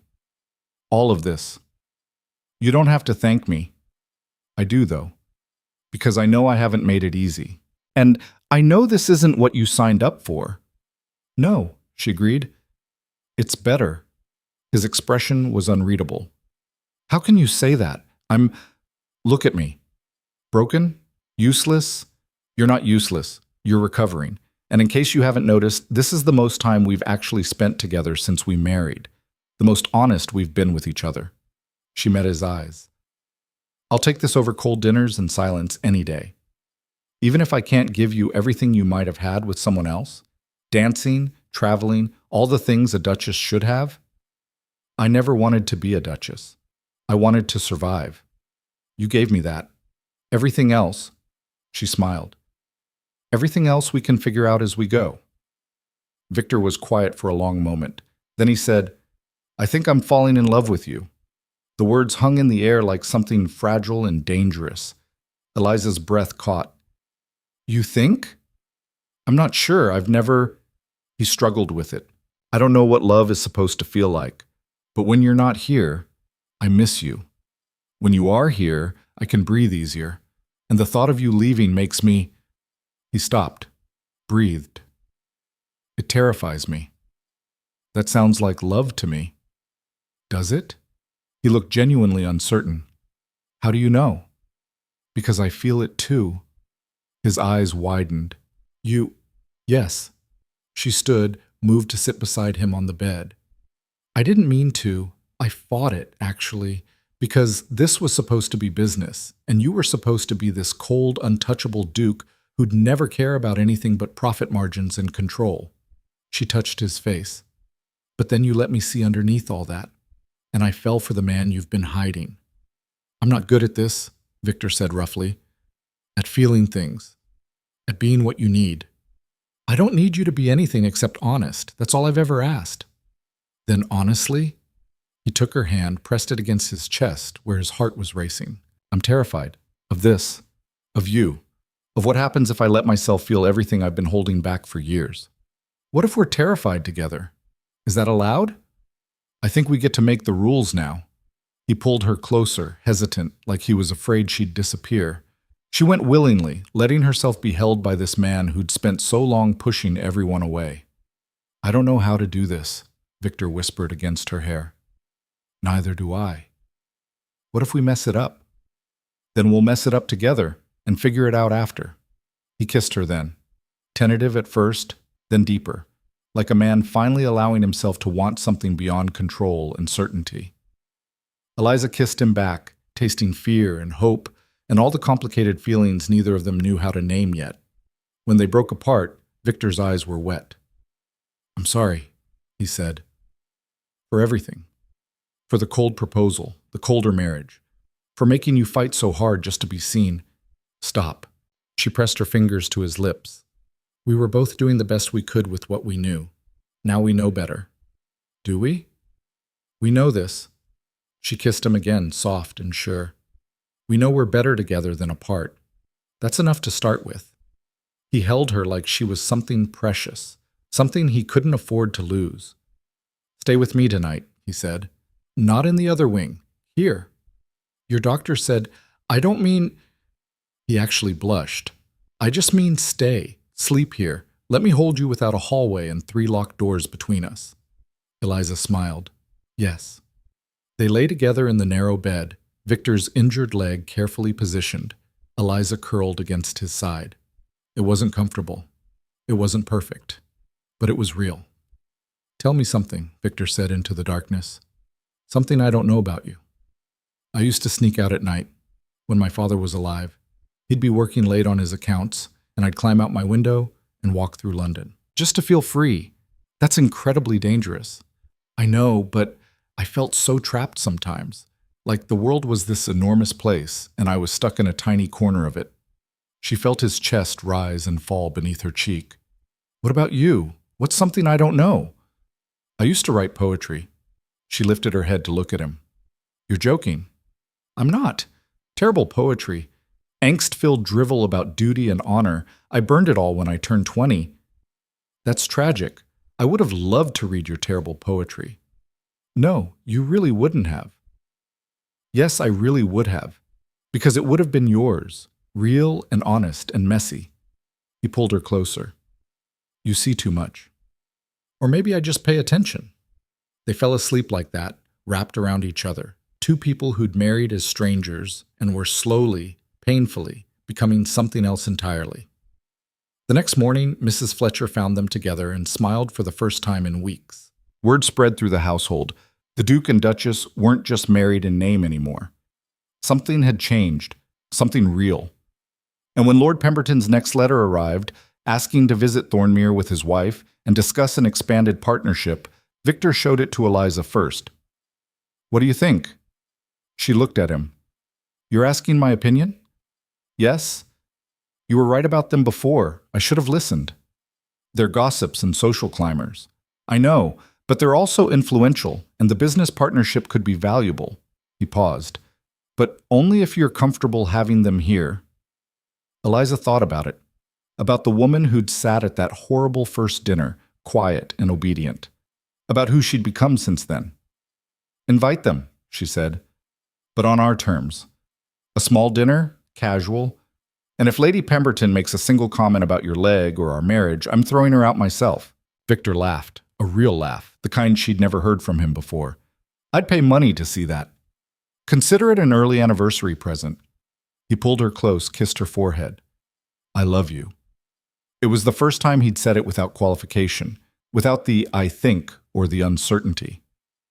I love you too, Eliza said, even though you're stubborn and controlling and terrible at accepting help. Those are my best qualities. I know, that's why I love you. They were still laughing when Mr. Carver knocked on the door with urgent estate business. But this time, when Victor started to revert to his old habits, dismissing Eliza, focusing only on work, he caught himself. Actually, Carver, give us a moment. The estate manager looked confused but stepped out. Victor turned to Eliza. Do you want to sit in on this? It's about the mine safety protocols. I think you'd have valuable perspective. She stared at him. You want me involved in business decisions? You went down into a mine to save me. I think that qualifies you to have opinions about mine safety. That's the most romantic thing you've ever said to me. Is it? Absolutely. He shook his head, but he was smiling. You have very strange standards for romance, and you have very strange standards for control. We're perfect for each other. When Mr. Carver returned, Eliza stayed. And when Victor started to make decisions based purely on profit margins, she pushed back. And when she suggested changes he hadn't considered, he listened. It wasn't perfect. They still argued. Victor still reverted to his cold distance when he was stressed, and Eliza still pushed too hard when she should have given him space. But they were trying, and for the first time since their wedding, that felt like enough. 3 months after the mine collapse, Victor could walk without the cane on good days. He still kept it close. A reminder, Eliza thought, of what he'd survived. Or maybe what he'd learned. Either way, she didn't ask. Some things didn't need words. The morning Lord and Lady Pemberton arrived for their visit, Victor was in the study reviewing contracts when Eliza found him. "You're supposed to be resting that leg." He looked up. "I am resting it. I'm sitting." "You've been sitting in the same position for 3 hours. That's not rest, that's stubbornness." "I have work. The work will still be here in 20 minutes. Come walk with me." "Eliza." That wasn't a request. He studied her face, then set down his pen with exaggerated patience. "You're very bossy." "I learned from the best." They walked through the conservatory, Victor moving slower than he used to, but steadier each day. The jasmine was blooming now, filling the air with sweetness. Eliza had added roses, lavender, even a small lemon tree that Mrs. Fletcher swore would never survive an English winter. "It's thriving," Victor said, touching one of the lemon tree's leaves, "against all logic." "Maybe logic isn't everything," says the woman who reorganized my entire household using pure logic. I prefer to think of it as common sense. Logic's less interesting cousin. He smiled, then sobered. "Are you ready for tonight? The Pembertons can be challenging. I've dealt with worse. I married you, remember? That's not even remotely the same thing, isn't it? Cold, demanding, impossible to please." He pulled her close, kissed her to shut her up. She let him, grinning against his mouth. "You're terrible," he murmured. "You love me anyway." Unfortunately, yes. They stood there in the conservatory, wrapped in each other and the scent of flowers that shouldn't have survived, but did, until Mrs. Fletcher came looking for them with details about the dinner arrangements. The Pembertons arrived in a flurry of expensive luggage and even more expensive opinions. Lady Pemberton took one look at the conservatory through the drawing-room windows and audibly gasped. "Your Grace, you've transformed this place. It's absolutely, well, I hardly recognize it." "Thank you," Eliza said smoothly. "It needed life." "It certainly has that now. And His Grace—" Lady Pemberton's eyes went to Victor, who was standing with only slight weight on his cane. "We heard about the accident. How dreadful. But you're recovering well?" "Well enough." Victor's tone was polite but cool. "Shall we sit? Dinner will be served shortly." The meal was less painful than the first one had been, but only because Eliza had learned to navigate Lady Pemberton's fishing expeditions. Every question was designed to extract gossip, every comment a test. "I must say, Your Grace, when we first met, I wasn't sure what to make of your unconventional approach. But London is positively abuzz with talk of the changes at Thornmere." "Are they?" Eliza kept her voice neutral. "Oh yes, they're saying you've quite reformed the Duke, made him almost human." Victor's jaw tightened. Eliza touched his hand under the table. "I haven't reformed anyone," she said. "We've simply learned to be honest with each other. Revolutionary concept, I know." Lord Pemberton laughed. "Honesty in marriage. Now there's a business model doomed to fail." "Is it?" Victor's voice cut through the laughter. "Because from where I'm sitting, dishonesty is what destroys partnerships, business or otherwise." The temperature in the room dropped 10 degrees. "Of course," Lord Pemberton backpedaled. "I merely meant—" "I know what you meant." Victor set down his fork. "You meant that marriage is a transaction where both parties pretend to be something they're not in order to maintain social standing. I used to believe that too. I was wrong." Lady Pemberton's eyes were gleaming. "How fascinating. Do tell us more." "No," Eliza said flatly, "because this isn't gossip for your London drawing rooms. This is our life, and it's private. Oh, I didn't mean to pry. Yes, you did. That's what you do. But here's the thing, Lady Pemberton. You can take your gossip and your judgment back to London and tell everyone whatever you want. We don't care anymore. The silence was absolute. Then Victor started laughing. Actually laughing. The kind that came from somewhere deep and genuine. What my wife means, he said, still smiling, is that we're done performing for an audience. If you're here to discuss business, Lord Pemberton, we can do that. If you're here to collect stories to tell your friends, the door is that way. What? Lord Pemberton's face went through several colors. Your Grace, I assure you, I'm not interested in assurances. I'm interested in honest dealing. Can you provide that? A long pause. Then Lord Pemberton nodded slowly. Yes. Yes, I can. Good. Then let's talk about the shipping contracts and leave our personal lives out of it. The rest of the dinner was almost pleasant. Business was discussed, terms were negotiated, and Lady Pemberton stopped fishing for gossip after Eliza shut down her third attempt with a look that could have frozen whiskey. When they finally retired for the evening, Victor found Eliza in the conservatory again. She was sitting on the bench beneath the jasmine, looking out at the dark grounds. You were magnificent, he said. I was rude. You were honest. There's a difference. She looked up at him. Are you angry? About what? You defending our privacy? Refusing to let them turn our marriage into entertainment? He sat beside her, carefully positioning his leg. No, I'm grateful. The old you would have been furious. The old me was an idiot. He wasn't an idiot. He was scared. Victor was quiet for a moment. Yes, he was. He took her hand, but I'm less scared now. Because of you. I didn't do anything. You did everything. You came into my life like a hurricane and destroyed every wall I'd spent years building, and instead of hiding from it, you made me face what I'd been running from, which was being human, being vulnerable, being, he struggled with the word, happy. Eliza leaned against his shoulder. Are you happy? Terrifyingly so. They sat in comfortable silence until Victor spoke again. I want to show you something. Tomorrow, if you're willing. Show me what? The locked room, in the west wing. Eliza's breath caught. The room no one was allowed to enter. The room he'd kept sealed for years. You don't have to. I want to. You should see it. See all of me. Even the parts I've kept hidden. The next morning, they stood outside the locked door together. Victor's hand trembled slightly as he fitted the key into the lock. I haven't opened this since Catherine left, he said. This was supposed to be our rooms. When we married, I had it decorated for her. And then she was gone, and I couldn't. He trailed off. We can wait. No, I need to do this. He opened the door. The room was beautiful. Even under dust covers and 6 years of neglect, Eliza could see what it had been meant to be. Soft colors, elegant furniture, windows that would catch the morning light. A room designed for someone who was loved. She hated it, Victor said quietly. Said it felt like a museum, too perfect, too controlled. She wanted warmth, and I gave her. He gestured at the pristine, untouched space. This.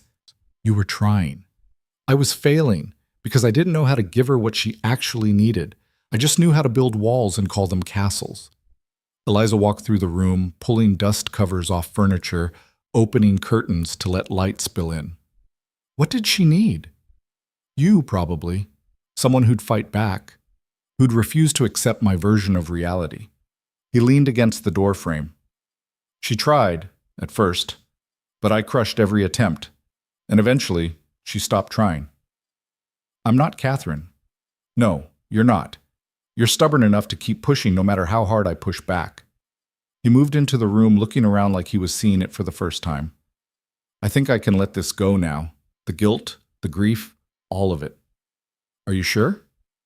Yes, because holding on to it means holding on to the man I used to be, and I don't want to be him anymore. Eliza crossed to him, took both his hands. So what do we do with this room? Whatever you want. Make it a studio, a library, guest rooms, or, he paused, or we could make it ours, actually ours, a space we design together. I'd like that.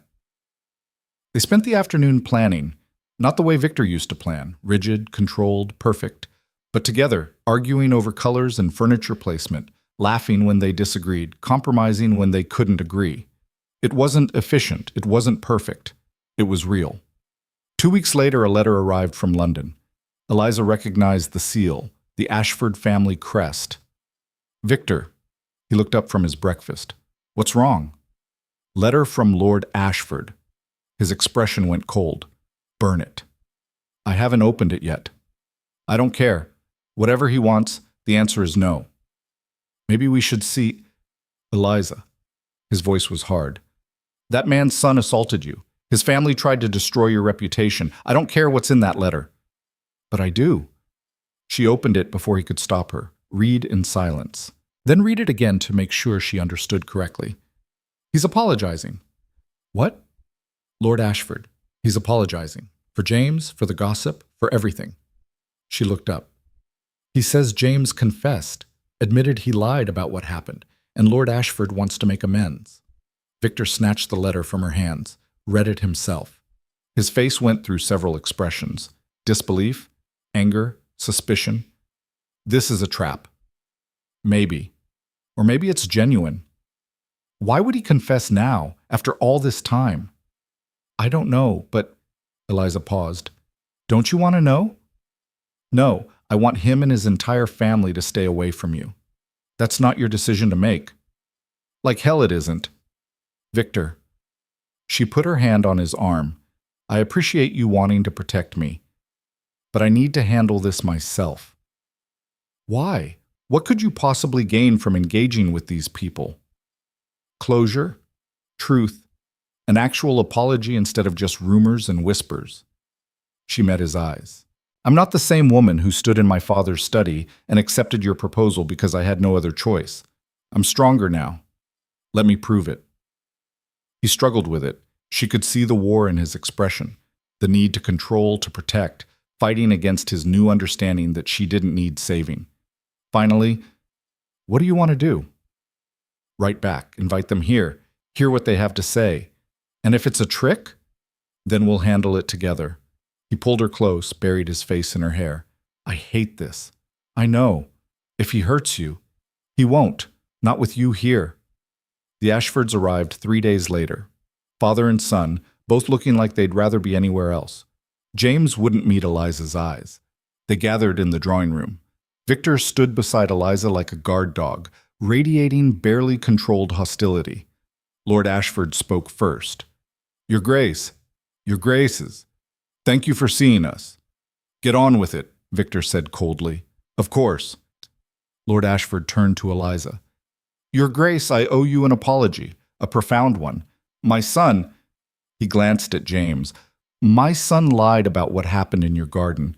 He assaulted you, and then he blamed you for it. And I, to my shame, believed him, supported him, spread lies that damaged your reputation. Why are you telling me this now? Eliza asked. James finally looked up. Because I got engaged to Lady Margaret Worthing, and she... His voice cracked. She reminds me of you, independent, strong, and I couldn't marry her knowing what I'd done to you, knowing that I might hurt her the same way, Eliza finished. He nodded miserably. So you're here to ease your conscience. Yes, and to ask your forgiveness, which I know I don't deserve.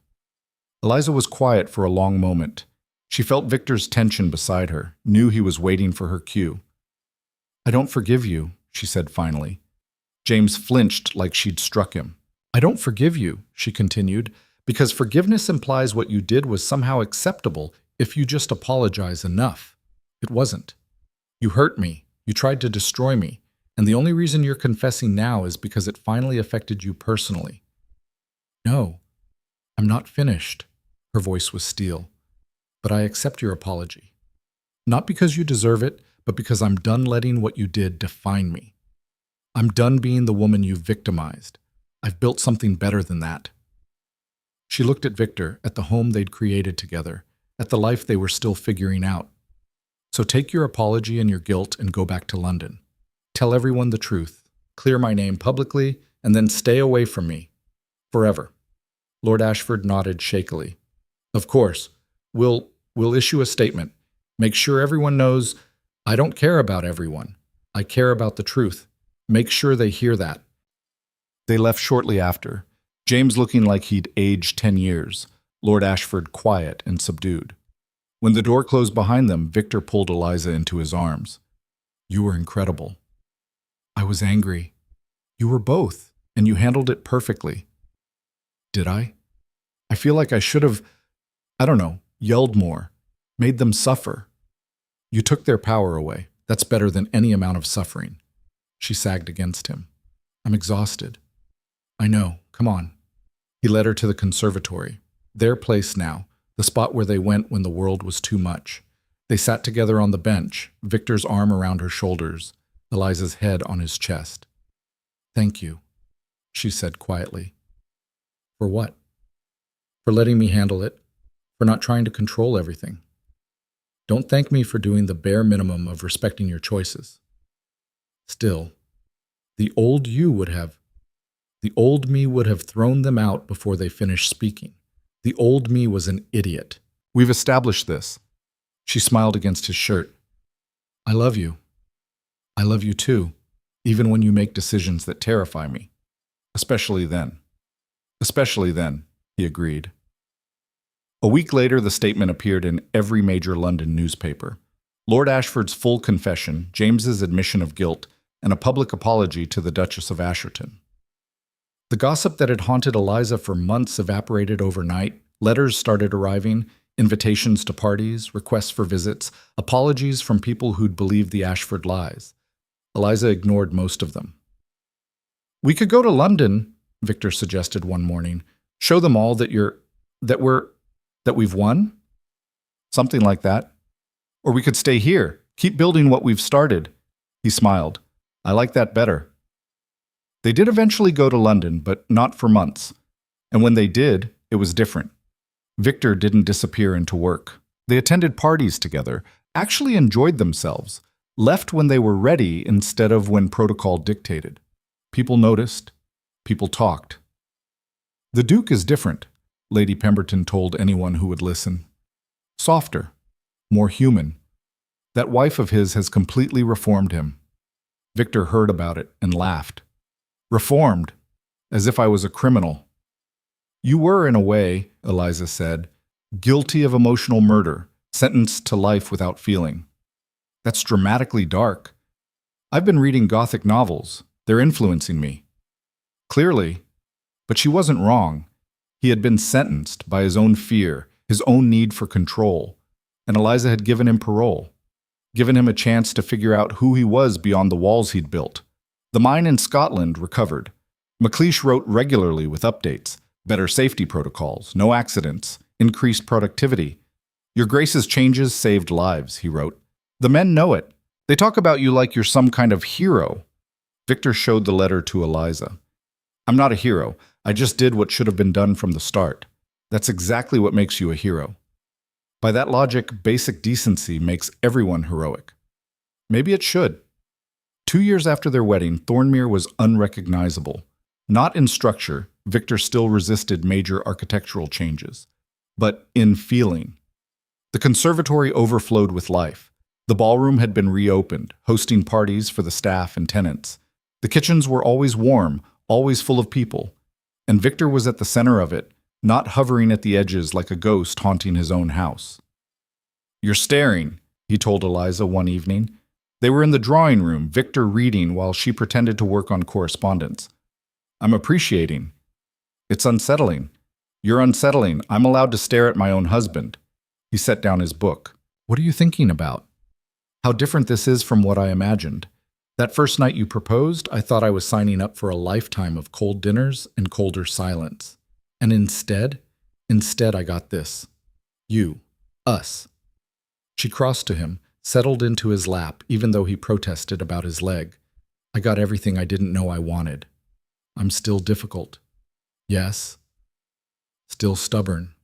Absolutely. Still terrible at showing affection in public. You held my hand at the Pemberton dinner last month, in front of witnesses. I nearly fainted from shock. He kissed her. I'm trying. I know, that's what makes it perfect. Perfect seems like an overstatement. Fine. Perfectly imperfect. Better? They sat together in comfortable silence until Victor spoke again. I've been thinking. Dangerous. About traveling. Italy, Greece, all the places I said I wanted to see. Eliza pulled back to look at him. Really? Really?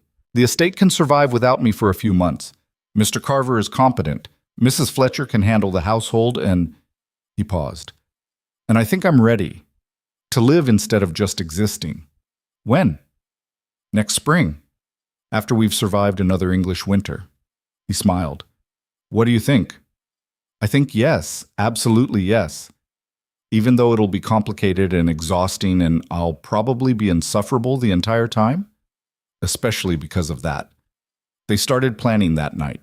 Not with the obsessive precision Victor used to bring to everything, but with excitement, with spontaneity, with the kind of joy that came from choosing something purely because they wanted it.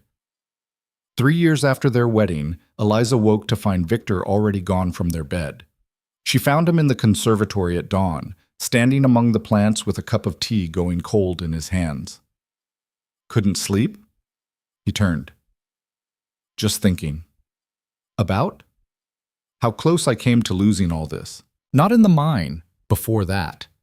When I was still convinced that control was the same as strength, that keeping everyone at a distance was the same as being powerful. Eliza joined him, took the cold tea and set it aside. But you didn't lose it. Only because you refused to let me. He touched her face. You saved me, Eliza, in every way a person can be saved. We saved each other. Did I save you? You gave me a choice when I had none. You gave me a home when I had nowhere to go. And then you gave me the space to become something more than just your convenient duchess. She kissed him softly. Yes, you saved me too. They stood together in the growing light, surrounded by impossible plants that thrived against all logic, in a house that had been dead and was now alive, in a marriage that had been a cold transaction and was now… What are you smiling about? Victor asked.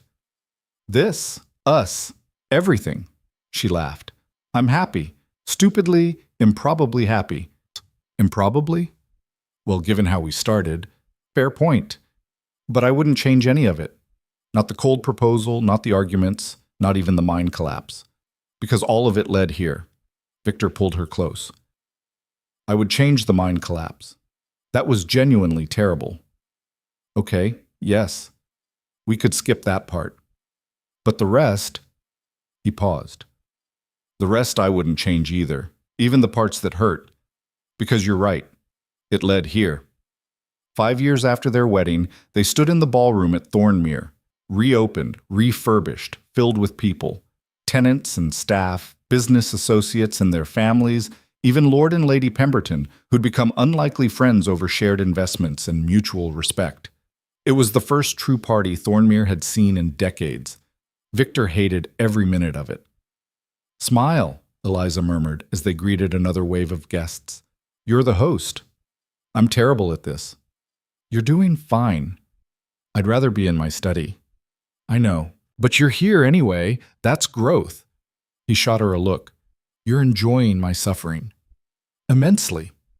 But when the music started and he led her onto the dance floor, moving carefully, his legs still giving him trouble on cold days, he forgot to be miserable, forgot everything except the woman in his arms and the life they'd built together. This is nice, he admitted.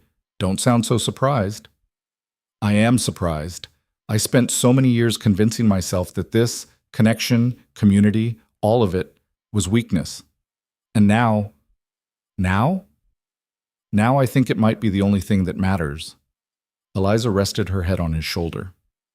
I'm proud of you. For what? Hosting a party? For letting people in, for choosing vulnerability over control, for becoming the man I always knew you could be. I'm still… He struggled with it. I'm still me. Still difficult. Still, I know. That's why I'm proud. You didn't stop being yourself. You just let yourself be more than you were.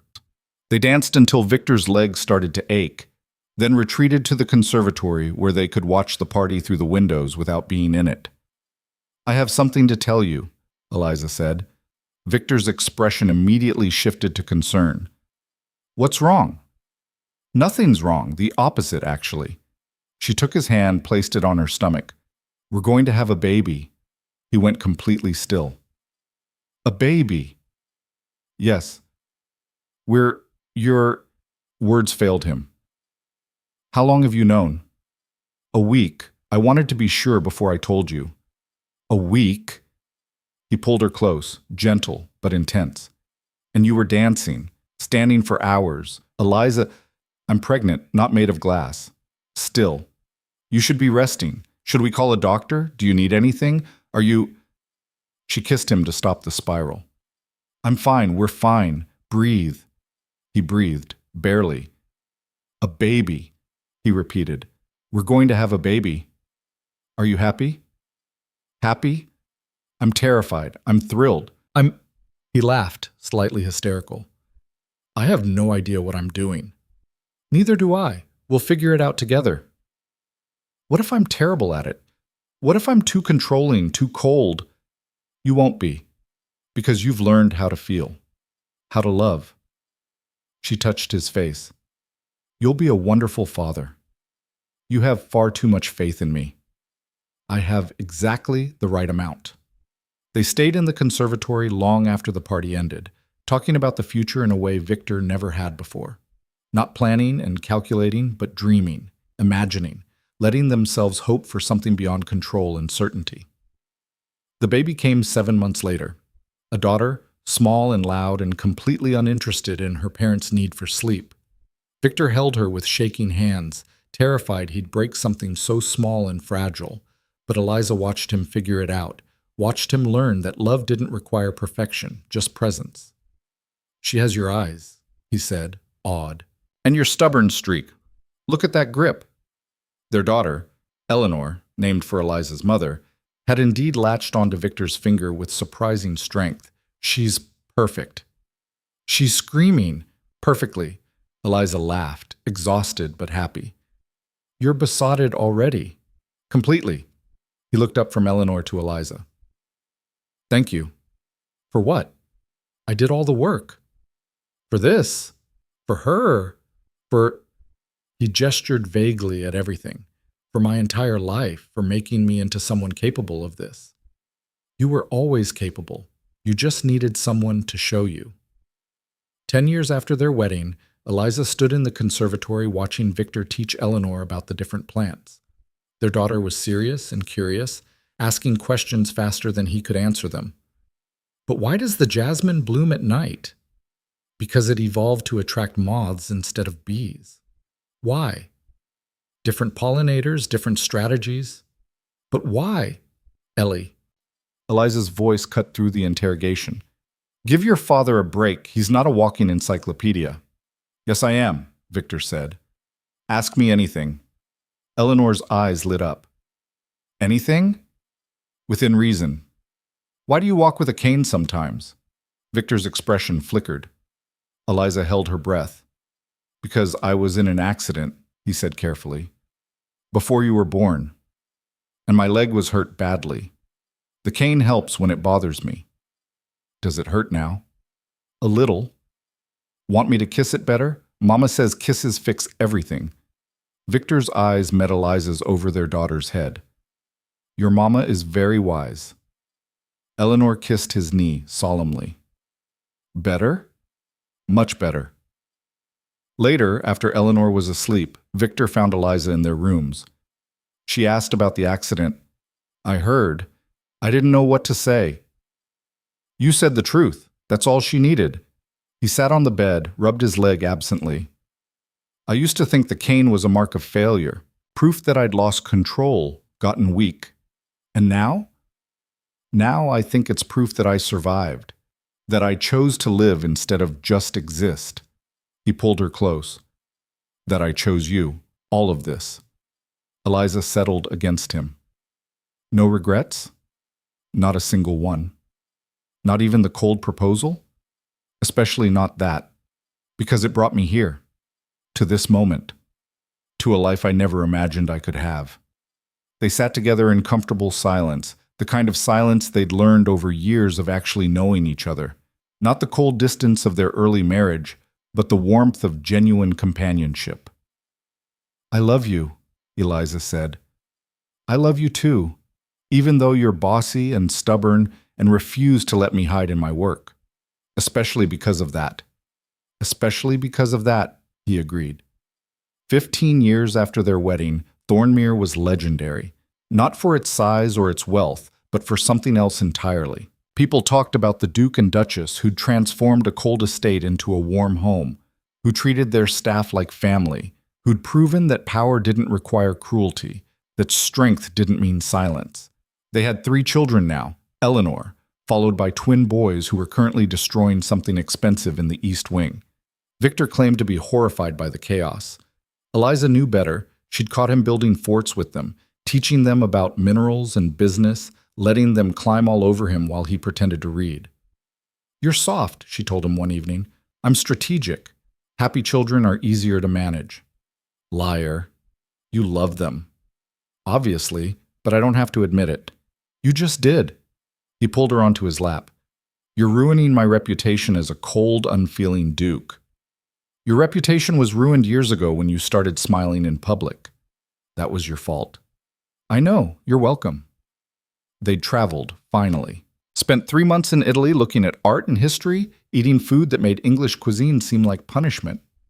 Victor had been impossible the entire time, complaining about the heat, the chaos, the inefficiency of Italian trains, but he'd also laughed more than Eliza had ever heard. Had held her hand through Roman streets and kissed her under Tuscan stars, and admitted quietly that he'd never been happier. They'd come home changed, softer, more open, and Thornmere had welcomed them back like it knew what they'd become. On their 20th anniversary, Victor planned a surprise. He'd never been good at surprises, too much need for control, for knowing all the variables. But he'd tried. Close your eyes, he told Eliza. Why? Just do it. She did, letting him lead her through the house to somewhere on the 2nd floor. When he told her to open them, they were standing in the West Wing rooms, the ones they'd redesigned together all those years ago. But now they were different, transformed into something new. A library. Floor-to-ceiling books, comfortable chairs, windows flooding the space with light. Everything she'd ever mentioned wanting, all in one place. Victor, you said you wanted access to my library when we married. I'm 20 years late, but... He gestured at the shelves. Here it is. Yours. Eliza walked through the space, touching spines, reading titles. Everything from poetry to philosophy to ridiculous Gothic novels, a lifetime of reading material. This is... I don't know what to say. Say you like it. I love it. But this isn't just my library. It's not? No, it's ours. She pulled him to one of the chairs, made him sit. Just like everything else we've built, together. He held her tight. I would have given you anything. A house in London, jewels, anything you wanted, but you just wanted books and honesty and a chance to be yourself. That's all anyone needs, really. Is it? Well, that and someone stubborn enough to fight for you when you're too scared to fight for yourself. I fought for you. Eventually, after I wore you down. You're very persistent. I learned from the best. They sat together in the library, their library, and talked about nothing and everything, the children, the estate, plans for the future. Victor's leg was bothering him more lately, arthritis setting in where the bones had broken, but he complained less about it now, accepted the cane without seeing it as defeat. Do you ever miss it? Eliza asked. The way things were before? When you had complete control? Victor considered this. No. Because I wasn't really in control. I was just fooling myself into thinking I was. The mind collapse proved that. One moment of losing control and everything I'd built could have fallen apart. But it didn't. No. Because I had you. And you taught me that letting go of control doesn't mean losing everything. Sometimes it means gaining something better. Like what? Like this. Like us. Like a life that's messy and chaotic and absolutely nothing like I planned. He kissed her forehead. Like everything I never knew I needed. 25 years after their wedding, they stood in the conservatory, older now, grayer, Victor's cane a permanent fixture. Eleanor was married with children of her own. The twins were at university, terrorizing professors with the same energy they'd used on expensive furniture. The house was quieter without them. But not empty. Never empty. "We did it," Eliza said. "Did what?" "Built something that lasted. Something real." Victor pulled her close, careful of his leg, mindful of her bad shoulder from a fall last winter. They were falling apart in small ways, both of them, but together. "We did," he agreed, "against all odds." "Do you regret any of it?" "Not even the parts that hurt. Not even me forcing you to feel things. Especially not that." They stood together in the fading light, surrounded by plants that shouldn't have survived but did, in a house that had been dead and was now alive, in a marriage that had started as a cold transaction and had become— "What are you thinking about?" Victor asked. "How lucky I am. How lucky we are." "Luck had nothing to do with it. You fought for this. For us." "We both did." "Yes," he said. "We both did." And as the sun set over Thornmere, turning the conservatory gold and green and impossibly beautiful, they held each other and thought about all the years they'd survived together. All the fights and fears, all the breakthroughs and small victories. They thought about the cold proposal in a dark study, the colder wedding in an empty chapel, the slow, painful process of learning to be human together. They thought about Scotland and mines and moments that could have ended everything but instead changed everything. They thought about children and libraries and plants that shouldn't have survived but did. And they thought about love, the messy, complicated, imperfect kind that required work and honesty and the courage to be vulnerable, the kind that lasted, the kind that rewrote destinies and proved that even in the harshest environments, even when strength meant silence and power meant control, courage and patience and stubborn refusal to give up could transform everything. They'd started with nothing but a contract and desperation. They'd built a life, and that in the end was more than enough.